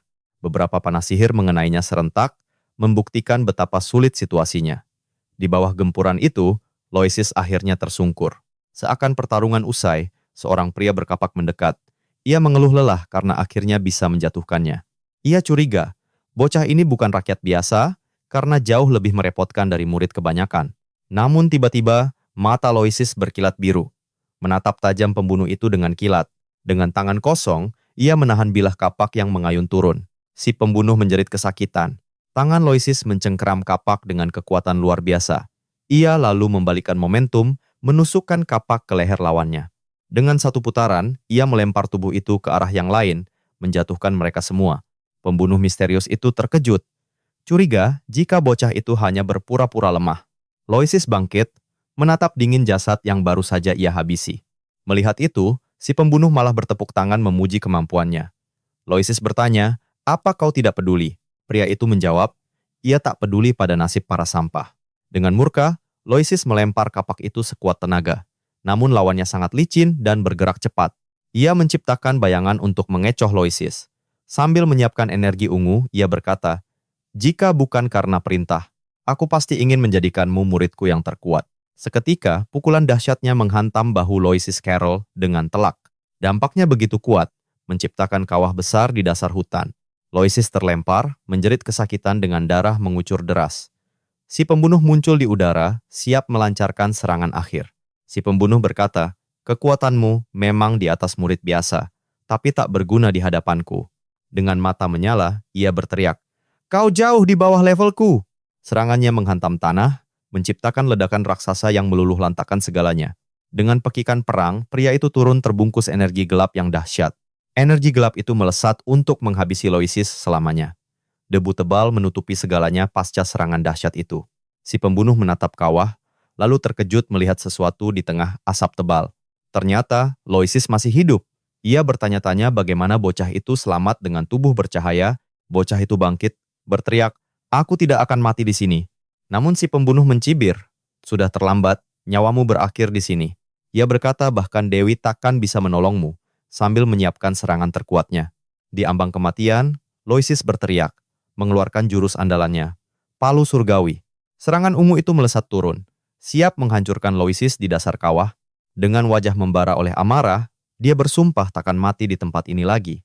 Seketika dia teringat tujuannya untuk menguasai sihir demi melindungi keluarga tercintanya. Matanya berkilat merah membara, tekadnya bulat untuk mengubah takdirnya.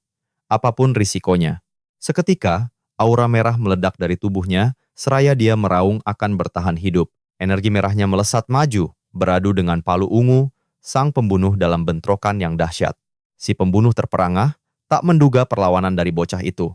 Detik berikutnya, ledakan emas menghancurkan hutan dengan kekuatan yang tak terduga. Pilar api membumbung ke angkasa, mengubah gelapnya malam menjadi terang benderang. Terkapar di tanah, Loisis terbatuk dengan keras. Setelah menguras seluruh energinya, si pembunuh merasa aneh melihat palunya berasap. Dia merasa baru pertama kali ini melawan musuh yang sepadan. Seketika pria itu akhirnya mengerti alasan mereka begitu menginginkan Loisis. Sambil mengangkat palunya, dia berteriak bahwa monster itu harus dimusnahkan selamanya. Tiba-tiba sebuah suara menggema. Cukup! Gelombang energi hijau langsung menghantam si pembunuh. Pusaran energi hijau itu melempar pria itu jauh dengan kekuatan yang mutlak. Energi itu kemudian menjelma menjadi naga-naga hijau yang melesat menembus hutan. Si pembunuh gemetar ketakutan, tak menyangka ada sihir naga sekuat itu. Seekor naga energi hijau raksasa pun terbentuk di angkasa, memancarkan kekuatan luar biasa. Tanpa ampun, pilar-pilar cahaya menghantam si pembunuh, membuatnya menjerit kesakitan. Terbaring lemah, Loisis hanya bisa menatap bingung pada serangan cahaya misterius itu. Sesaat kemudian, kepala sekolah Aronian muncul melayang dengan aura yang dahsyat. Mata Loisis terbelalak, bertanya-tanya apa yang kepala sekolah lakukan di sana. Sambil tersenyum, Aronian menyuruhnya menahan amarah dan meminum sebuah ramuan sihir. Loisis segera mengambil ramuan itu dan menenggaknya sekali teguk untuk memulihkan diri. Sementara itu, si pembunuh terhempas ke tanah oleh kekuatan sang kepala sekolah. Dengan tatapan menusuk, Aronian bertanya siapa yang berani memerintahkan penyerangan pada salah satu pesertanya. Terkapar di tanah, pria itu menyebutnya Grandmaster dan menyuruhnya tak melindungi monster itu. Mendengarnya, tatapan kepala sekolah menjadi gelap dan mengerikan. Namun si pembunuh bayaran itu menyeringai sinis, berkata ini hanyalah awal dari rencana besar. Setelah itu, tubuh pria itu meledak, menghamburkan serpihan ke segala penjuru. Aronian bergumam, bertanya-tanya apakah itu bom bunuh diri dari Guild Pembunuh Bayaran. Saat Loisis bangkit, dia terkesima, karena itu adalah ramuan penyembuh tingkat tinggi. Ramuan itu begitu kuat, hingga tulang-tulangnya yang retak pulih seketika, membuatnya bisa berdiri lagi. Loisis langsung menatap Aronian dengan tajam, bertanya apakah ini bukan kebetulan. Dia ingin tahu kenapa kepala sekolah selalu muncul untuk menolongnya. Aronian menjawab bahwa mereka akan membahasnya nanti di kediamannya. Jawaban itu membuat Loisis terkejut. Tiba-tiba dia panik teringat ibunya yang pasti khawatir karena dia terlambat pulang. Karena itu, dia berlari secepat kilat menembus lebatnya hutan. Dia meninggalkan kepala sekolah begitu saja. Aronian lalu memanggil makhluk bayangan untuk membersihkan semua kekacauan di sana. Makhluk itu membungkuk patuh dan mulai membersihkan kawah serta jejak pertempuran yang tersisa. Adegan beralih ke kota Mantia, di mana dua pria sedang mengancam Lucella di depan panti asuhan. Mereka menuduh wanita itu mencuri uang pajak, namun dia berkata hanya sedang menunggu anak-anak. Pria itu membentaknya pembohong sambil mencengkeram pergelangan tangannya, mengatakan dia butuh diberi pelajaran. Namun tiba-tiba, sebuah pukulan telak mendarat di wajah pria itu, membuatnya terhuyung. Itu Loisis, yang datang dengan tendangan melayang dan menghantam si penyerang hingga terpental. Lucilla terbelalak kaget melihatnya di sana. Sementara itu, pria satunya lagi ambruk ke tanah, takluk oleh satu serangan.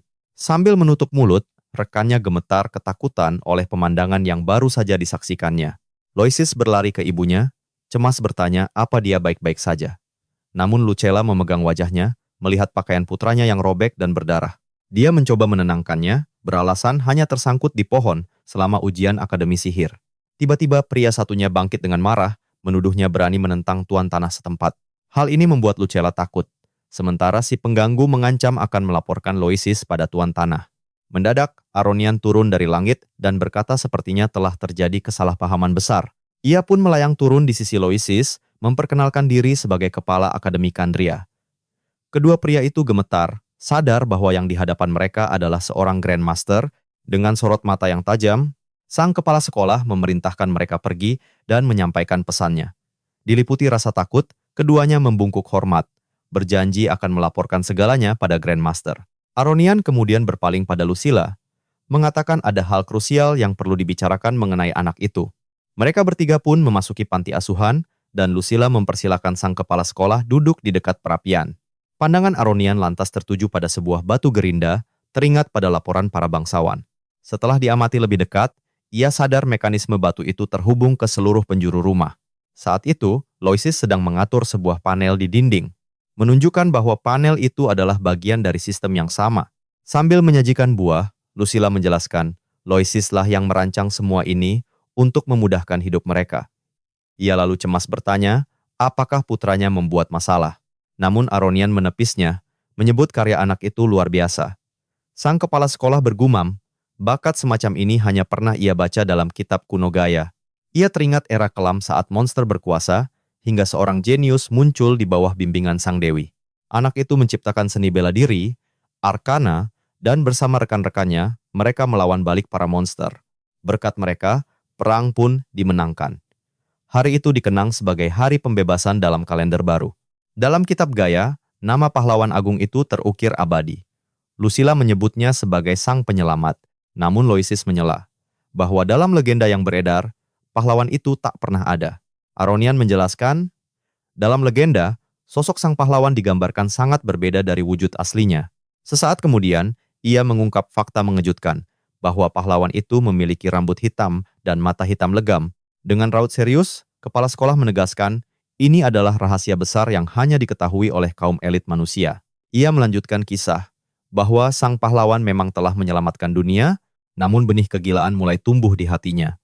Terkadang, ia tak bisa membedakan kawan dari lawan dan akhirnya menyerang semua orang. Karena itulah, eksistensinya dihapus total dari sejarah, agar tak seorang pun tahu kebenaran kelam itu. Aronian menyimpulkan, kegilaan itu bagai kutukan yang perlahan menggerogoti jiwanya. Loisis menatap tangannya, teringat saat amarah menguasainya dalam pertarungan. Mungkinkah itu benih kegilaan? Aronian lalu menjelaskan, karena alasan itulah, setiap anak berambut dan bermata hitam akan segera dilenyapkan. Kemudian ia menyentuh kepala Loisis dan bertanya, apakah ia pikir bisa menipu dunia dengan pewarna rambut. Lucilla panik dan mengaku, ialah yang menyuruh Loisis mewarnai rambutnya, karena takut hal buruk akan terjadi. Tapi Loisis menenangkannya, dan memintanya untuk tidak khawatir. Ia meyakinkan bahwa semuanya akan baik-baik saja dan tak ada yang perlu dicemaskan. Loisis lalu berkata, jika kepala sekolah berniat membunuhnya, ia pasti sudah melakukannya sejak tadi dan ada alasan ia masih di sini. Tersenyum, Aronian memuji Loisis. Bukan hanya menahan, anak itu berhasil menaklukkan kegilaan itu sepenuhnya. Keduanya terperangah mendengar itu. Lucilla pun bertanya apakah ia sedang membicarakan seorang pahlawan baru. Sang kepala sekolah mengambil sebuah apel, menjelaskan bahwa dunia ini hanya tampak damai di permukaan. Namun di baliknya, kegelapan selalu mengintai dan pertarungan Loisis hari ini telah menyadarkannya akan sesuatu yang penting. Ia berkata, legenda-legenda itu tak masuk akal, dan dunia ini butuh seorang pelindung sejati yang baru. Karena itu, ia ingin membimbing Loisis ke jalan yang benar, demi masa depan seluruh umat manusia. Tiba-tiba, Aronian melempar apel itu ke arah Loisis. Dengan sigap, Loisis menangkapnya di udara, menatap balik dengan ekspresi serius. Aronian mengungkap bahwa berkat upaya P dan Karang, Loisis telah berhasil melewati ujian masuk. Sang kepala sekolah lalu mengulurkan tangan, menawarinya bimbingan pribadi di Akademi Kandria. Loisis tersenyum dan bertanya apakah ia bertaruh padanya, dan bagaimana jika suatu hari nanti, ia benar-benar lepas kendali. Mendengar pertanyaan itu, mata Aronian bersinar ungu pekat, menunjukkan keseriusan yang mutlak. Tiba-tiba, kepala sekolah telah menangkap apel yang dilempar balik oleh Loisis, membuat anak itu terkejut. Dengan tatapan dingin, ia memperingatkan, jika hari itu tiba, ia sendiri yang akan mengakhiri hidup Loisis. Keesokan harinya, seorang teman di panti asuhan terkejut mendengar undangan itu. Namun Loisis menanggapi itu bukan masalahnya. Ia menggaruk kepala, cemas memikirkan biaya sekolah dan juga seragam. Ia merenungi takdirnya, yang terikat pada sang pahlawan legendaris dan sisi liar dalam dirinya. Teringat ucapan Aronian soal pewarna rambutnya, juga janji untuk membawanya pergi jika ia lepas kendali. Loisis selalu bimbang. Kenapa Aronian membiarkan ibunya mendengar segalanya? Kepala sekolah bilang ia akan jadi penghalang. Mendengar itu, amarah Loisis meledak. Ia berteriak bahwa ibunya bukanlah sebuah beban. Kepala sekolah menjelaskan, jika identitasnya terbongkar, keluarganya akan terancam. Dan ia harus tahu itu. Setelah itu, Aronian terbang pergi, mengingatkannya untuk menjadi lebih kuat dari sekarang. Karena ujian yang sesungguhnya baru saja dimulai, Loisis menatap akademi. Sadar, ia harus tangguh. Tiba-tiba, anak-anak panti asuhan berlari menghampirinya, memanggil namanya dengan riang gembira. Sambil tersenyum, seorang gadis kecil bernama Lana melompat ke pelukannya dengan mata berkaca-kaca. Ia bertanya apakah Loisis akan pulang, karena ia tak ingin berpisah lagi. Loisis menenangkannya, berjanji akan kembali saat liburan. Keduanya lalu mengaitkan jari kelingking, sebuah janji agar sang gadis kecil tidak bersedih lagi. Tiba-tiba, seorang anak laki-laki mengabarkan kalau pelayan bangsawan sedang mencarinya di panti asuhan. Sesaat kemudian, pria berpakaian mewah itu mendekat dan memastikan apakah ia benar Loisi. Ia memperkenalkan diri sebagai pelayan keluarga Oranka, lalu menyerahkan undangan dari Tuan Muda Karanka. Loisi membaca surat itu. Ternyata Karanka ingin mengakrabkan diri sebelum masa sekolah dimulai. Ia pun menerima undangan itu, lalu diantar menuju sebuah kereta kuda mewah yang telah menunggunya. Kereta itu kemudian melintasi kota Harjan yang megah dan makmur di Kekaisaran Kandria. Ia sadar keluarga Oranka sangat berpengaruh saat kereta berhenti di depan sebuah mansion raksasa. Loisi terperangah. Ia belum pernah melihat bangunan semegah itu sepanjang hidupnya. Tiba-tiba Karanka berlari menyambutnya dengan senyum cerah, lalu memeluknya erat dan berkata, ia dengar Loisi membuat heboh saat ujian. Loisi berkata, ia lulus berkat mereka, dan ingin melupakan saja taruhan waktu itu. Namun Karanka menolak.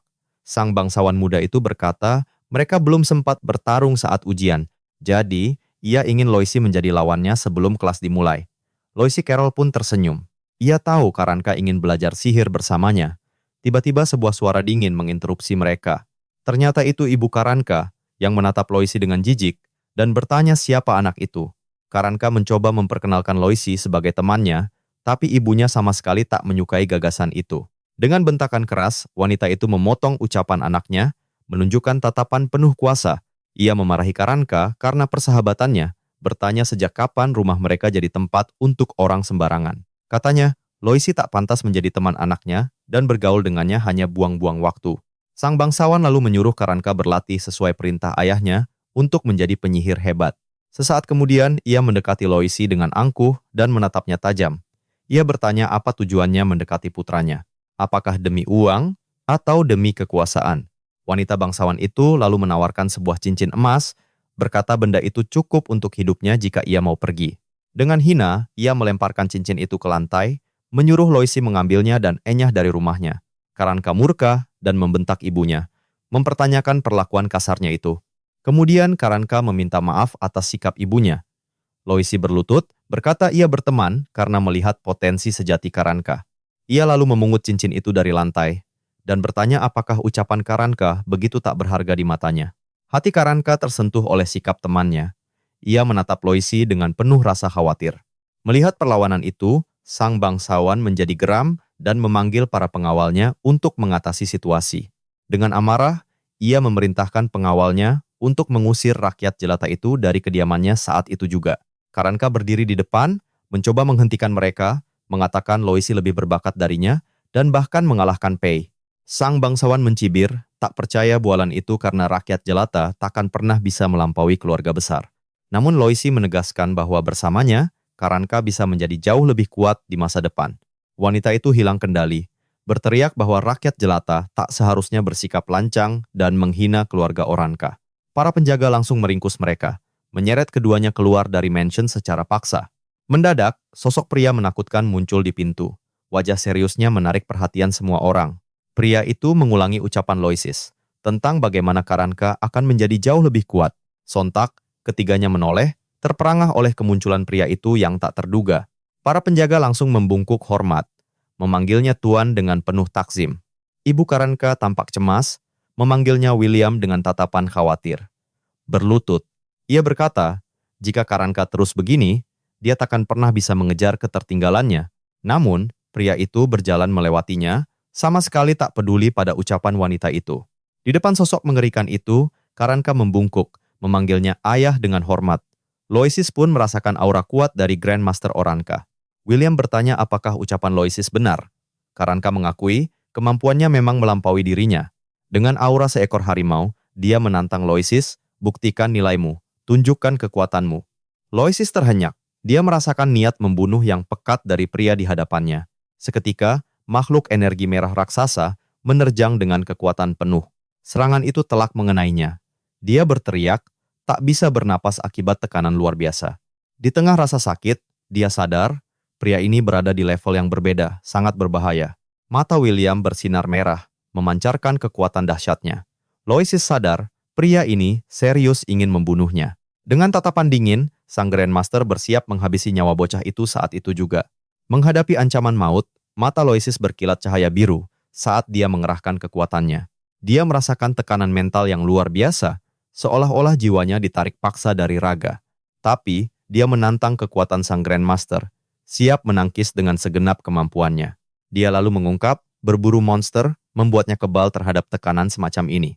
Seketika, Loisis melepaskan seluruh energinya. Ledakan api emas membuncah, memenuhi seisi ruangan, membuat kedua bangsawan terpana. William Oranka sungguh terkejut. Dia tak pernah menyangka reaksi seperti ini dari seorang anak. Sesaat kemudian, aura naga api membara di belakang Loisis, siap bertarung. Mata Loisis menyala merah, penuh tekad bertarung. Aura naganya melesat, beradu dengan harimau milik William. Benturan dua aura itu menciptakan ledakan dahsyat yang mengguncang seluruh mansion. "Loisis!" teriak Karanka, cemas melihat situasi itu. Debu tebal menyelimuti pandangan mereka. Setelah bentrokan energi yang dahsyat itu, Loisis terbaring lemah di tanah. Loisis berhadapan dengan Grandmaster yang menatapnya tajam. Karanka segera berlari, cemas bertanya apa dia baik-baik saja. William Oranka bertanya pada Loisis, "Mengapa kau begitu menginginkan kekuatan?" Loisis menjawab tegas, tujuannya hanya satu, melindungi keluarga yang ia cintai. Mendengar itu, sang Grandmaster tampak merenungkan dalam-dalam kata-kata bocah itu. Dia lalu menoleh pada Karanka, berkata kemauannya lemah dan harus belajar dari Loisis. Ibu Karanka terperanjat, mempertanyakan apa maksud dari perkataan William. William menatapnya dingin. "Apa kau menentang keputusanku?" Ibunya ketakutan dan mundur, tak sanggup berkata apa-apa. Setelah itu, Karanka mengajak Loisis ke lapangan latihan untuk bertanding. Di sana, Karanka meminta maaf atas sikap orang tuanya. Loisis bilang tak masalah, tapi ia mengakui ayahnya memang sedikit ekstrem. Karanka lalu curhat, ayahnya hanya peduli prestasi, dan Loisis bisa jadi anak yang lebih baik. Sambil tersenyum, Loisis berkata, Grandmaster hanya mengujinya. Karanka menatap langit, merenungkan cinta, kata yang asing baginya. Dia teringat, sejak kecil, ia hampir tak pernah keluar rumah sama sekali. Ingatan masa kecilnya hanyalah makan, tidur, dan latihan tanpa henti setiap hari. Dia ingat keinginan terbesar ayahnya, menjadikannya sage agung sehebat kakeknya. Karena itu, dia hanya mengayunkan pedang, tak pernah mengerti untuk apa dia berjuang. Jauh di lubuk hatinya, ia hanya ingin ayahnya mengakui usahanya. Rumah ini terasa bak penjara, di mana ia harus izin untuk bernapas. Pujian orang dewasa tak berarti apa-apa, baginya status dan bakat itu adalah belenggu yang berat. Semakin erat belenggu itu, mengikat, semakin besar hasratnya akan dunia luar. Ia bermimpi bernyanyi bebas laksana pujangga, atau terbang melintasi angkasa. Impian terbesarnya adalah menjelajahi seluruh benua, terbang bebas tanpa rintangan, namun ia sadar, di dunia ini kekuatan adalah segalanya, dan dirinya masih terlalu rapuh. Loisis menyimak kisah sahabatnya dengan tatapan serius. Karanka mengaku, tujuannya bukanlah menjadi yang terkuat, namun, mengasah pedangnya adalah satu-satunya jalan untuk menghancurkan belenggu itu dan meraih kebebasan yang ia dambakan. Ia bercerita bahwa ayahnya adalah lulusan akademi ternama. Karena itu, ia pun bertekad masuk ke sana dan menempa diri menjadi lebih kuat. Dengan begitu, ia berharap mendapat restu untuk meraih impiannya. Sambil tersenyum, ia meminta bantuan Loisis dalam perjalanannya. Loisis menyeringai, menerima tantangan itu, dan langsung memasang kuda-kuda bertarung. Seketika, pertarungan sengit pun dimulai di antara mereka, sementara William Oranka mengamati dari kejauhan. Tak lama, seorang pria mendekat, dan sang Grandmaster menanyakan hasil laporannya. Pelayan itu mengungkap bahwa Loisis menggunakan gaya bertarung misterius selama ujian. Ia tak hanya memecahkan rekor, tapi juga menumbangkan Pei, penyihir kuat yang disegani. Terlebih lagi, kepala sekolah Aronian melindunginya dari sergapan guild pembunuh. William pun sadar, anak ini adalah sumber masalah. Pelayan lantas bertanya, mengapa ia mengizinkan Loisis mendekati Tuan Muda Karanka. William menjelaskan bahwa bahaya akan menempa seseorang untuk tumbuh melampaui batas kemampuannya. Saat mereka berbincang, duel kedua pemuda itu semakin seimbang. Grandmaster merenung, mungkin Loisis bisa menjadi pemicu bagi putranya. Karanka lantas mengerahkan teknik anginnya, bersiap melepas serangan pamungkas. Loisis tersenyum menyambutnya, dan menyuruh Karanka menyerang dengan kekuatan penuh.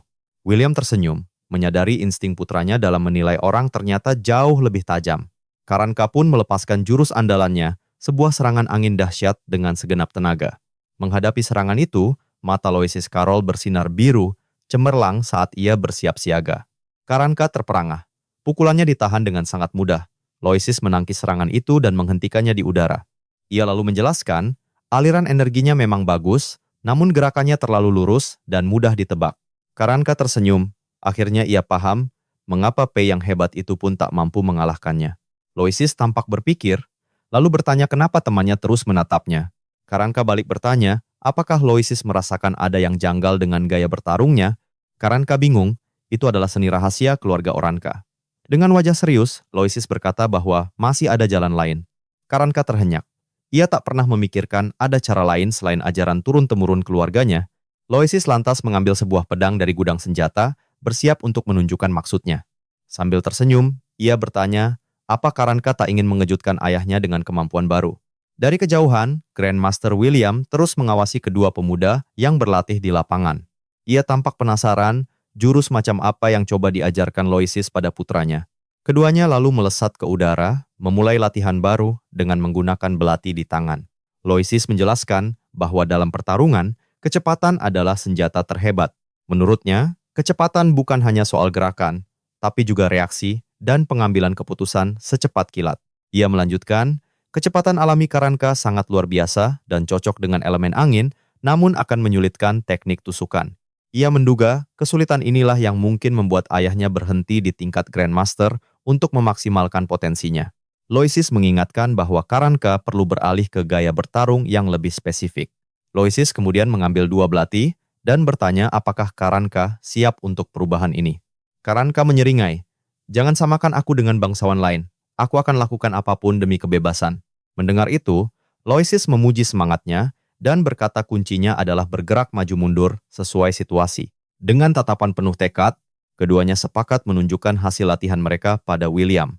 Mereka pun melesat, melancarkan serangan penuh ke arah sang Grandmaster. Karanka mengerahkan kekuatan anginnya.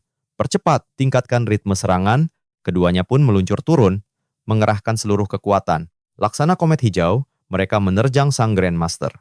Melihat itu, pelayan terkesiap memanggil tuannya. Namun, William menahannya hanya dengan sebuah isyarat tangan.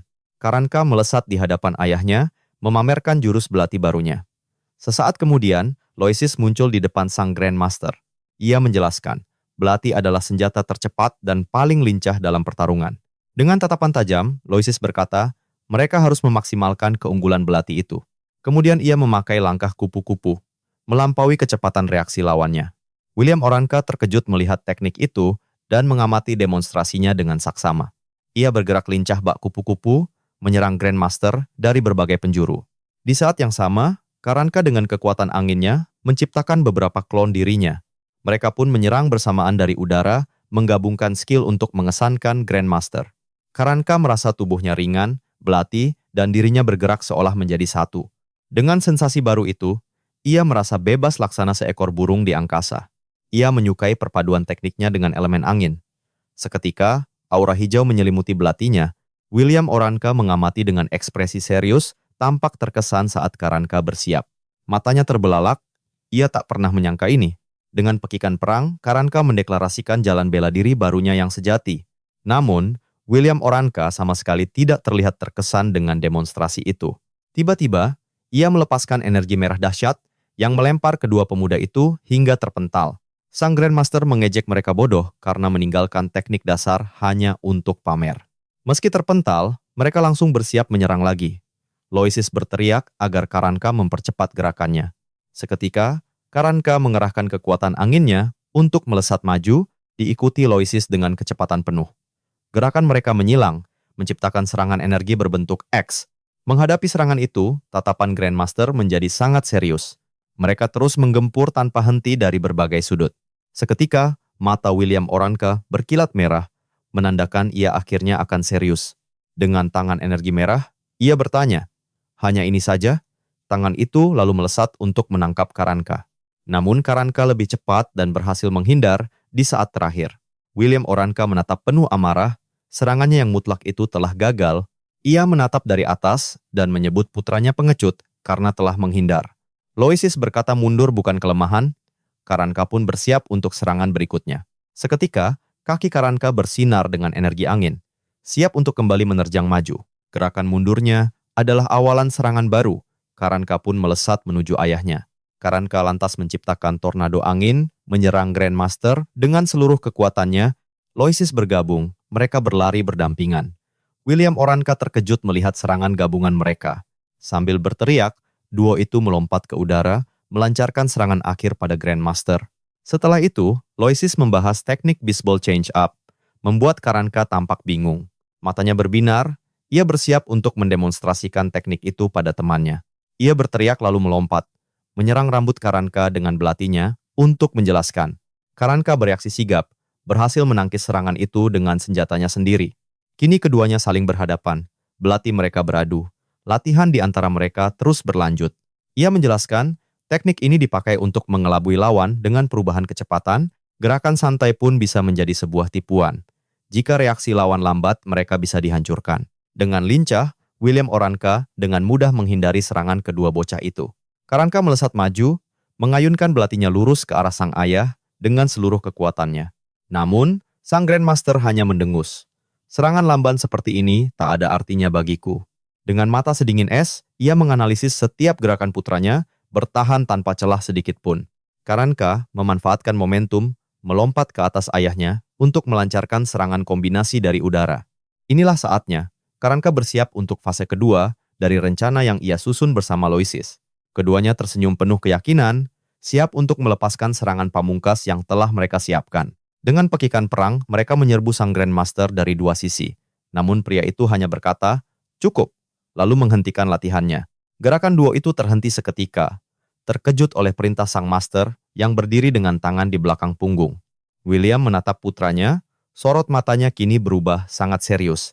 Meski terengah-engah, tatapan Karanka tetap menyala, bertekad menunjukkan kekuatan barunya pada sang ayah. Grandmaster itu lalu mengingatkannya untuk tidak mencoreng nama besar keluarga Aranka. Sambil tersenyum, Aranka menjawab, seolah akhirnya mendapatkan pengakuan yang ia dambakan dari ayahnya. Setelah itu, William pergi bersama pelayannya, meninggalkan kedua bocah itu yang menatap punggungnya dari kejauhan. William merenungkan serangan cepat dengan variasi tempo yang baru saja digunakan kedua anak itu. Dari sana, ia menemukan sebuah kemungkinan baru untuk mundur dan menyiapkan serangan yang lebih kuat. Ia tak menyangka bisa belajar hal baru dari dua bocah. Loisis berkomentar itu adalah kesempatan langka melawan Grandmaster. Tapi kini, semuanya telah berakhir. Karanka sangat gembira karena ayahnya mengakuinya untuk pertama kali dan memutuskan untuk memberi temannya hadiah. Sesaat kemudian, ia membawa Loisis ke perpustakaan keluarga Aranka. Loisis terpana melihat koleksi buku, sementara Karanka memegaya sebuah kotak. Karanka memberikan hadiah itu.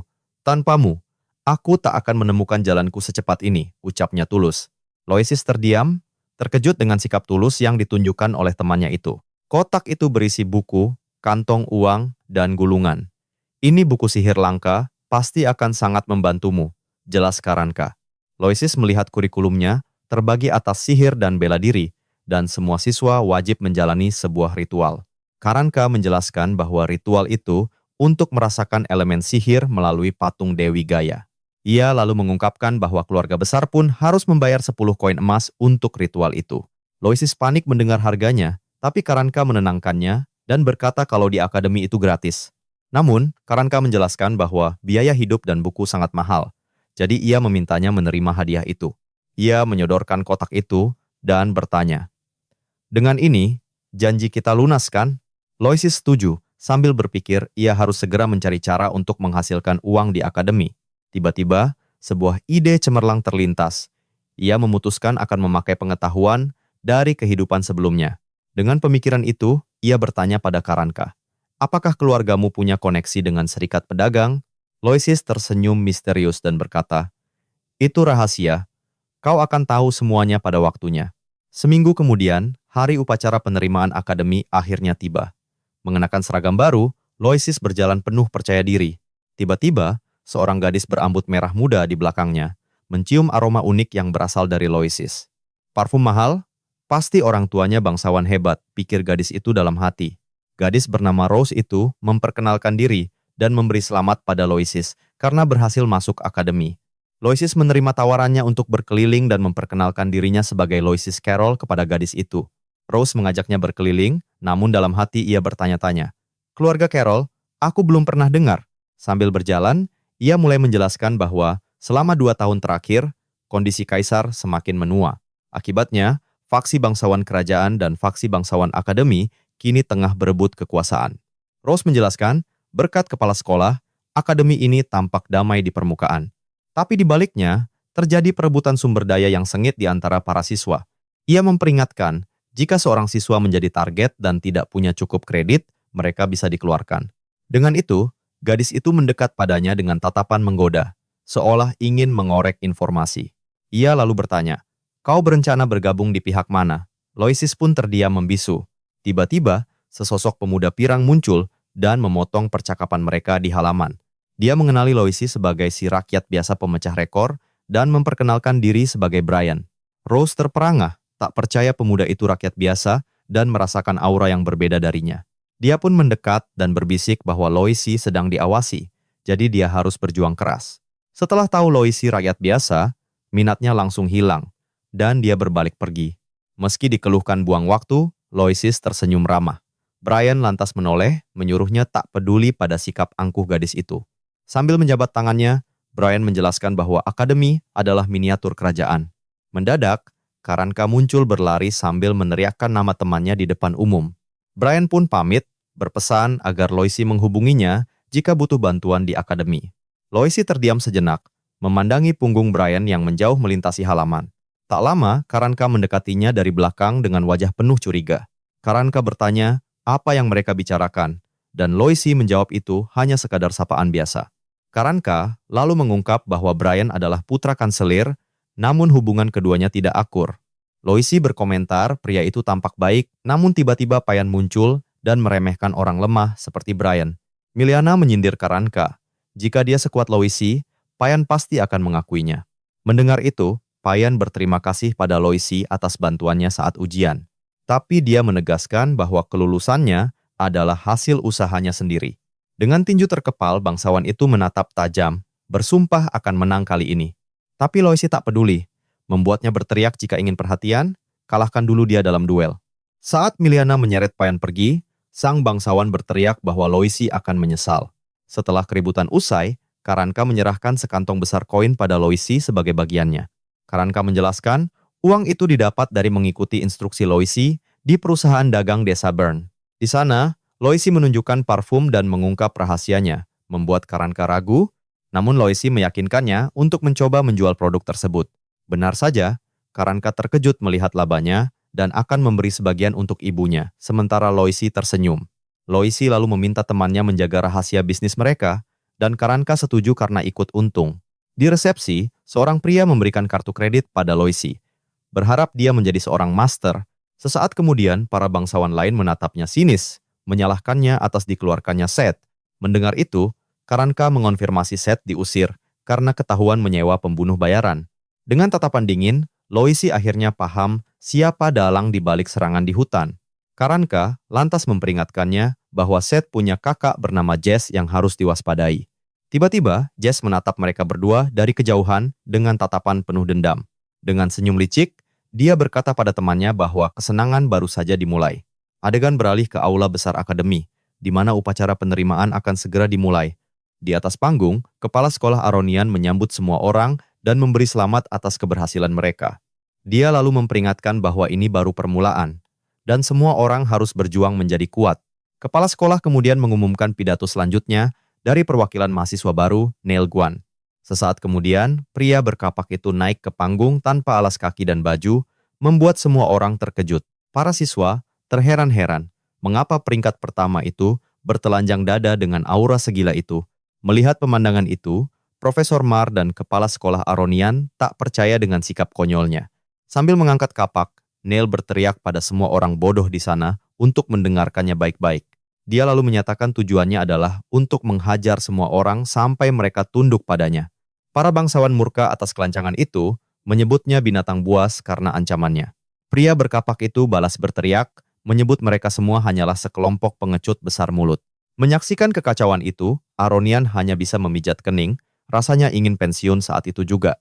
Ia lantas mengacungkan senjatanya, mengungkap target utamanya adalah satu orang spesifik di kerumunan. Sesaat kemudian, kapak raksasanya melesat dengan kekuatan penuh ke arah Loisis dan kawan-kawannya. Senjata itu menghunjam lantai dengan dahsyat, berhenti tepat di depan Loisis dan Karka yang tercengang. Bilah kapak itu tertanam dalam di lantai aula, meretakkan area sekitarnya dengan brutal. Loisis dan teman-temannya menatap ngeri senjata itu. Tak ada yang mengerti situasi ini. Neil lalu menatap anak itu dari jauh dan meneriakkan nama Lewis Carroll dengan lantang. Dari sana, ia melompat lincah dan mendarat di gagang kapaknya, berhadapan langsung dengan Loisis. Dengan tatapan penuh arogansi, Neil menatap Loisis dan berkata, "Kita berdua akan bertarung habis-habisan," ujarnya, dengan seringai licik dan mata berkilat. Ia menegaskan duel itu tak terhindarkan. Loisis hanya balas menatapnya dengan dingin, tanpa menunjukkan emosi apapun. Berdiri di atas kapaknya, Neil melanjutkan tantangannya saat aura permusuhan menyelimuti mereka berdua. Karanka maju melindungi temannya, dan membentak Neil untuk berhenti karena upacara belum usai. Dengan tatapan jengah, Loisis berpikir, semua orang di sini ternyata sama saja. Neil lalu memprovokasi Karanka, menyebutnya pembual yang takut bertarung, hingga wajah Karanka memerah karena marah dan siap membalas. Ia pun melancarkan serangan sekuat tenaga, sebuah pukulan lurus mengarah ke wajah Neil. Tapi Neil dengan santai menahan serangan itu dengan satu tangan. Loisis sigap menarik lengan Karanka, memintanya untuk tenang. Neil mendengus remeh, mengatakan tak masalah melawan mereka berdua sekaligus, menyebut mereka pengecut. Tiba-tiba Brian mendekat, mengatakan bahwa mereka berdua adalah orang biasa berbakat yang seharusnya bisa akur. Dengan ekspresi yang sangat serius, ia memperingatkan jika Neil terus berulah, ia tak akan bertahan lama di akademi ini. Tapi si pengguna kapak itu mengusirnya, berkata ia tak tertarik pada kroco sepertinya. Brian terkejut dan menatapnya dengan amarah. Para bangsawan lain ikut geram, mengeluh orang biasa itu tak punya sopan santun pada Brian. Karanka justru mengejek Brian, mengatakan ia hanya mempermalukan dirinya sendiri tanpa hasil, karena beberapa orang memang hanya mengerti bahasa kekerasan. Dengan seringai licik, Neil menerima tantangan itu dan mengancam akan menghajar anak itu lebih dulu. Tapi seorang profesor muncul, menghentikan pertarungan. Ia menegaskan duel dilarang di area ini, hanya boleh di kelas atau turnamen. Dan siapapun yang melanggar aturan akan langsung dikeluarkan. Dengan tatapan tajam, pria itu bertanya apakah Neil paham aturan akademi dengan jelas. Neil malah tertawa, berkata kalau dikeluarkan dari akademi akan merusak semua rencananya. Ia menyampirkan kapak ke bahunya dan berkata, pertarungan harus ditunda. Dengan tatapan tajam, ia memperingatkan Loisis Carroll, duel mereka takkan terhindarkan. Loisis hanya menatap balik raksasa itu, menerima tantangannya dalam diam. Sang profesor lalu mengakhiri upacara dan mengumumkan kelas dimulai besok. Loisis heran kenapa Neil mengincarnya, dan Karka malah menyalahkan Pai atas semua kekacauan ini. Pai marah dan langsung menghajar Karanka karena menyebutnya si otot besar yang hampir dikeluarkan. Setelah itu, ia mengaku ini sebagian salahnya, karena pernah bertarung dengan Neil saat ujian akhir. Duel mereka berakhir seri, tapi rumor menyebut Pai kalah dari Loisis, dan itulah sebabnya Neil ingin melawannya. Sambil tersenyum, Loisis lega karena perkelahian besar tak terjadi, dan Pie berkata ia takkan menyalahkannya. Dari sana, mereka bertiga memutuskan untuk pergi, meninggalkan kekacauan upacara di belakang mereka. Loisis pun sadar bahwa kini mereka telah menjadi pusat perhatian banyak orang karena insiden tadi. Tak lama, mereka tiba di toko akademi untuk membeli perlengkapan kelas. Loisis syok melihat semua harganya selangit, tapi sang penjual wanita menyangkalnya. Sambil tersenyum, ia menunjukkan bantal bulu seharga 30 koin perak, menyebutnya penawaran bagus. Kemudian ia mengambil bantal lain dengan ramuan sihir yang harganya hanya 5 koin emas. Karanka lalu menjelaskan kalau ini baru sudut termurah di toko, dan kini ia paham betapa pentingnya uang. Akhirnya, Loisis membeli paket pemula termurah seharga 100 koin perak. Dengan sisa uangnya, ia berpikir telah untung banyak, dan sisanya akan ia kirimkan untuk panti asuhan. Loisis sadar, ramuan adalah kunci, dan ia harus mencari sumber uang yang lain. Para gadis berpamitan ke asrama. Ritual kebangkitan penting menanti mereka esok hari. Dengan uang di benaknya, Loisis bertekad untuk bekerja lebih keras lagi. Adegan pun berpindah ke asrama megah Akademi Sirkandria. Sambil membawa bantal, Loisis mencari kamar 60, berharap semua lancar. Namun sebuah suara mengejutkannya hingga bantalnya terjatuh. Terdengar teriakan dari sebuah pintu, Loisis pun mendekat untuk memeriksa. Di dalam ruangan, sekelompok perundung sedang mengepung dan mengancam seorang pemuda. Mereka menyuruhnya patuh. Namun pemuda itu hanya menatap diam tanpa rasa takut sedikit pun. Sikap dingin itu memancing amarah si pemimpin, yang menyebutnya bocah kurang ajar. Ia lalu mencengkram kerah baju pemuda itu, menantangnya berkelahi. Saat itulah, Loisis turun tangan, menyentuh tangan si preman dengan energi jingga misterius. Seketika, pria itu menjerit. Lengannya terasa terbakar oleh kekuatan aneh itu. Loisis mengingatkan, duel itu dilarang, dan bertanya apa ia mau dikeluarkan dari akademi. Rekan si perundung membela diri. Sementara Loisis dengan tenang memunguti barangnya.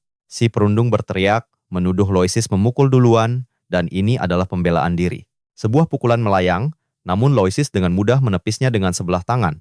Dengan gerakan kilat, ia memanfaatkan momentum untuk menghantam wajah perundung lain. Pria itu langsung terpental jauh, membuat teman-temannya terpana kaget. Sambil tersenyum polos, Loisis bertanya kapan ia memukul orang. Si korban marah karena diserang tiba-tiba. Loisis lalu menyalurkan energi ke kaki perundung itu, melancarkan tendangan dahsyat. Tendangan itu telak mengenai sasaran, membuatnya terlempar akibat benturan yang keras. Ia pun jatuh tersungkur. Para perundung lain bingung dengan apa yang sebenarnya terjadi. Kemudian ia menyalurkan energi ke dada pria itu, membuatnya memukul temannya sendiri. Tubuhnya dipenuhi energi aneh, si perundung tak bisa mengendalikan gerakannya. Loisis memanipulasinya, membuatnya menendang perundung yang lain, menjatuhkan mereka semua. Kekacauan pun pecah, mereka mulai berkelahi tanpa sebab. Hidung salah satunya kena pukul, si pemimpin panik mencoba berkelit bahwa itu bukan dia. Pria itu lalu menunjuk Loisis, berteriak bahwa ini semua adalah ulahnya. Dengan senyum licik, Loisis berkata, "Jangan salahkan orang lain. Senior," si perundung sadar ia telah dimanipulasi, lalu meneriakinya sebagai monster. Tatapan Loisis menjadi gelap. "Monster, katamu."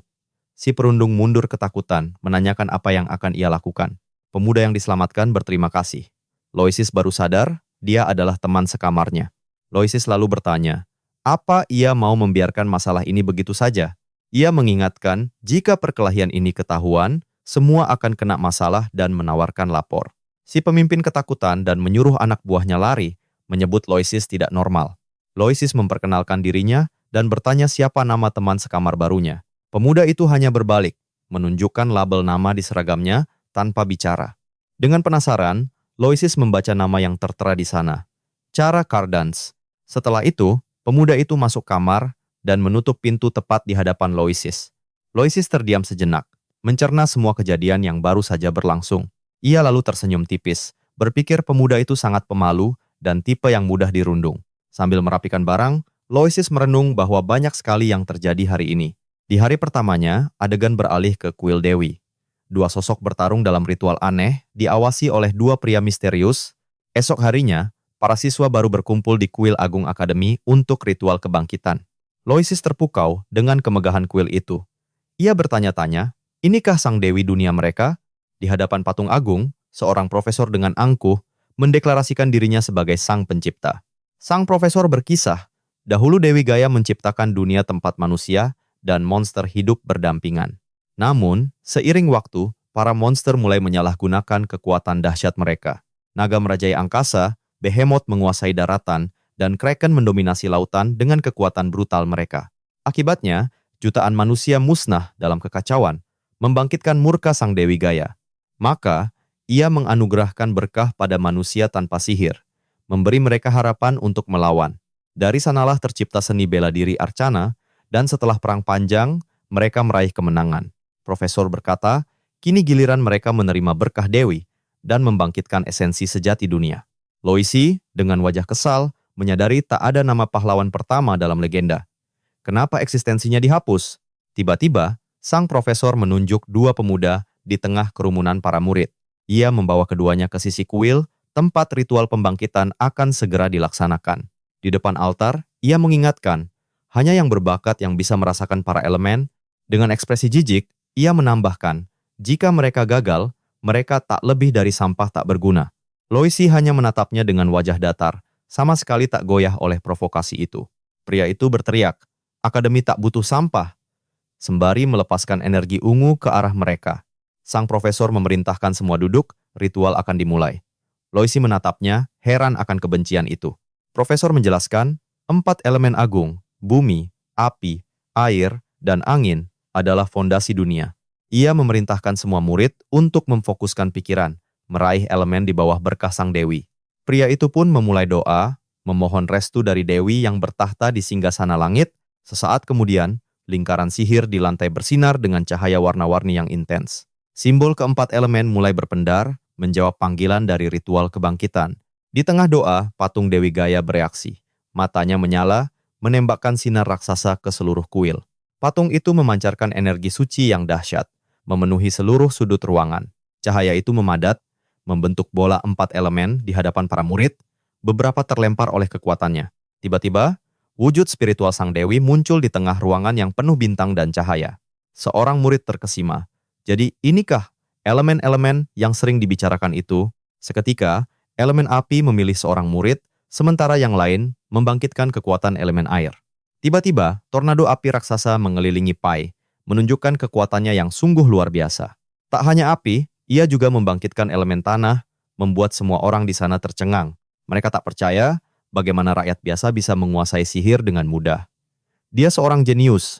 Dengan mata berkilat penuh kekuatan, Pai berteriak, "Inilah takdir yang seharusnya aku miliki." Kekuatannya meledak, menciptakan cincin api raksasa. Pai lalu melirik Loisi yang masih terdiam.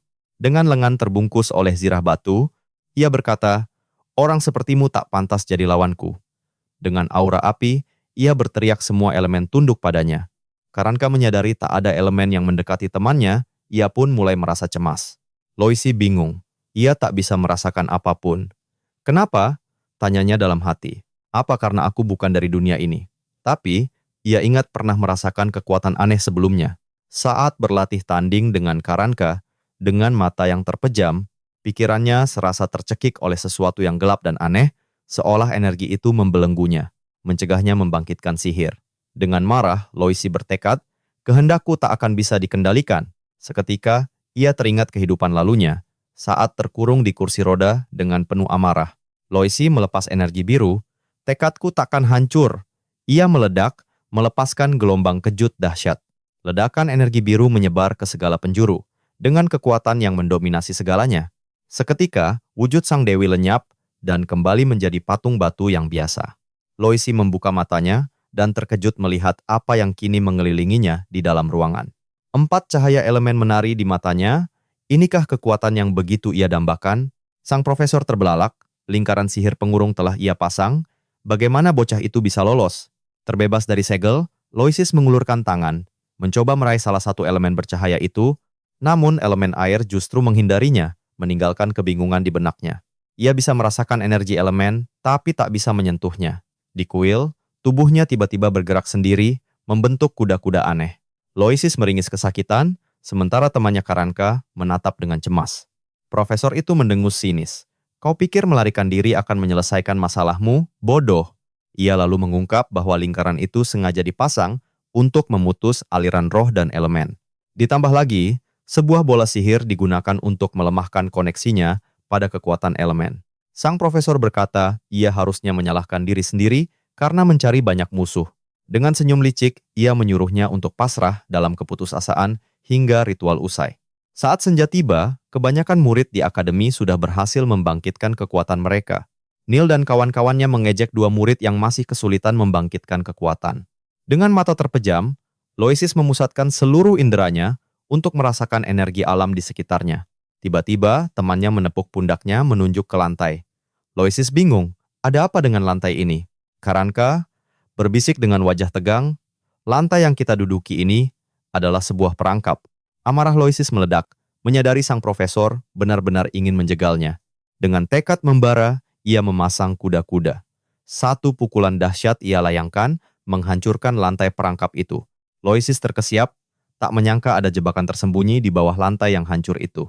Sebuah lingkaran sihir ungu terpampang jelas di hadapan semua murid yang ada di sana. "Cepat ambil benda itu," seru Karanka. Loisis berterima kasih, lalu meraih bola sihir dari tengah lingkaran. Sambil menggenggam bola itu, Loisis menatap lantai yang retak dan bertanya, apakah ini hanya kebetulan? Wajahnya mengeras, firasatnya mengatakan bahwa ini semua bukanlah kecelakaan biasa. Dari kejauhan, sang profesor menatap tajam, geram karena rencana sabotasenya gagal total. Tapi Loisis tak ambil pusing, karena ujian yang sesungguhnya baru saja akan dimulai. Terlepas dari jebakan, ia kembali fokus, merasakan energi elemen yang dahsyat di sekelilingnya. Seketika, keempat elemen melesat dengan kecepatan tinggi, memenuhi seluruh ruangan sihir itu. Semua cahaya itu menyatu, membentuk pusaran energi raksasa yang mengelilingi tubuh Loisis. Para murid lain terperangah, Bertanya-tanya fenomena apa itu, karena mirip kekuatan milik Neil.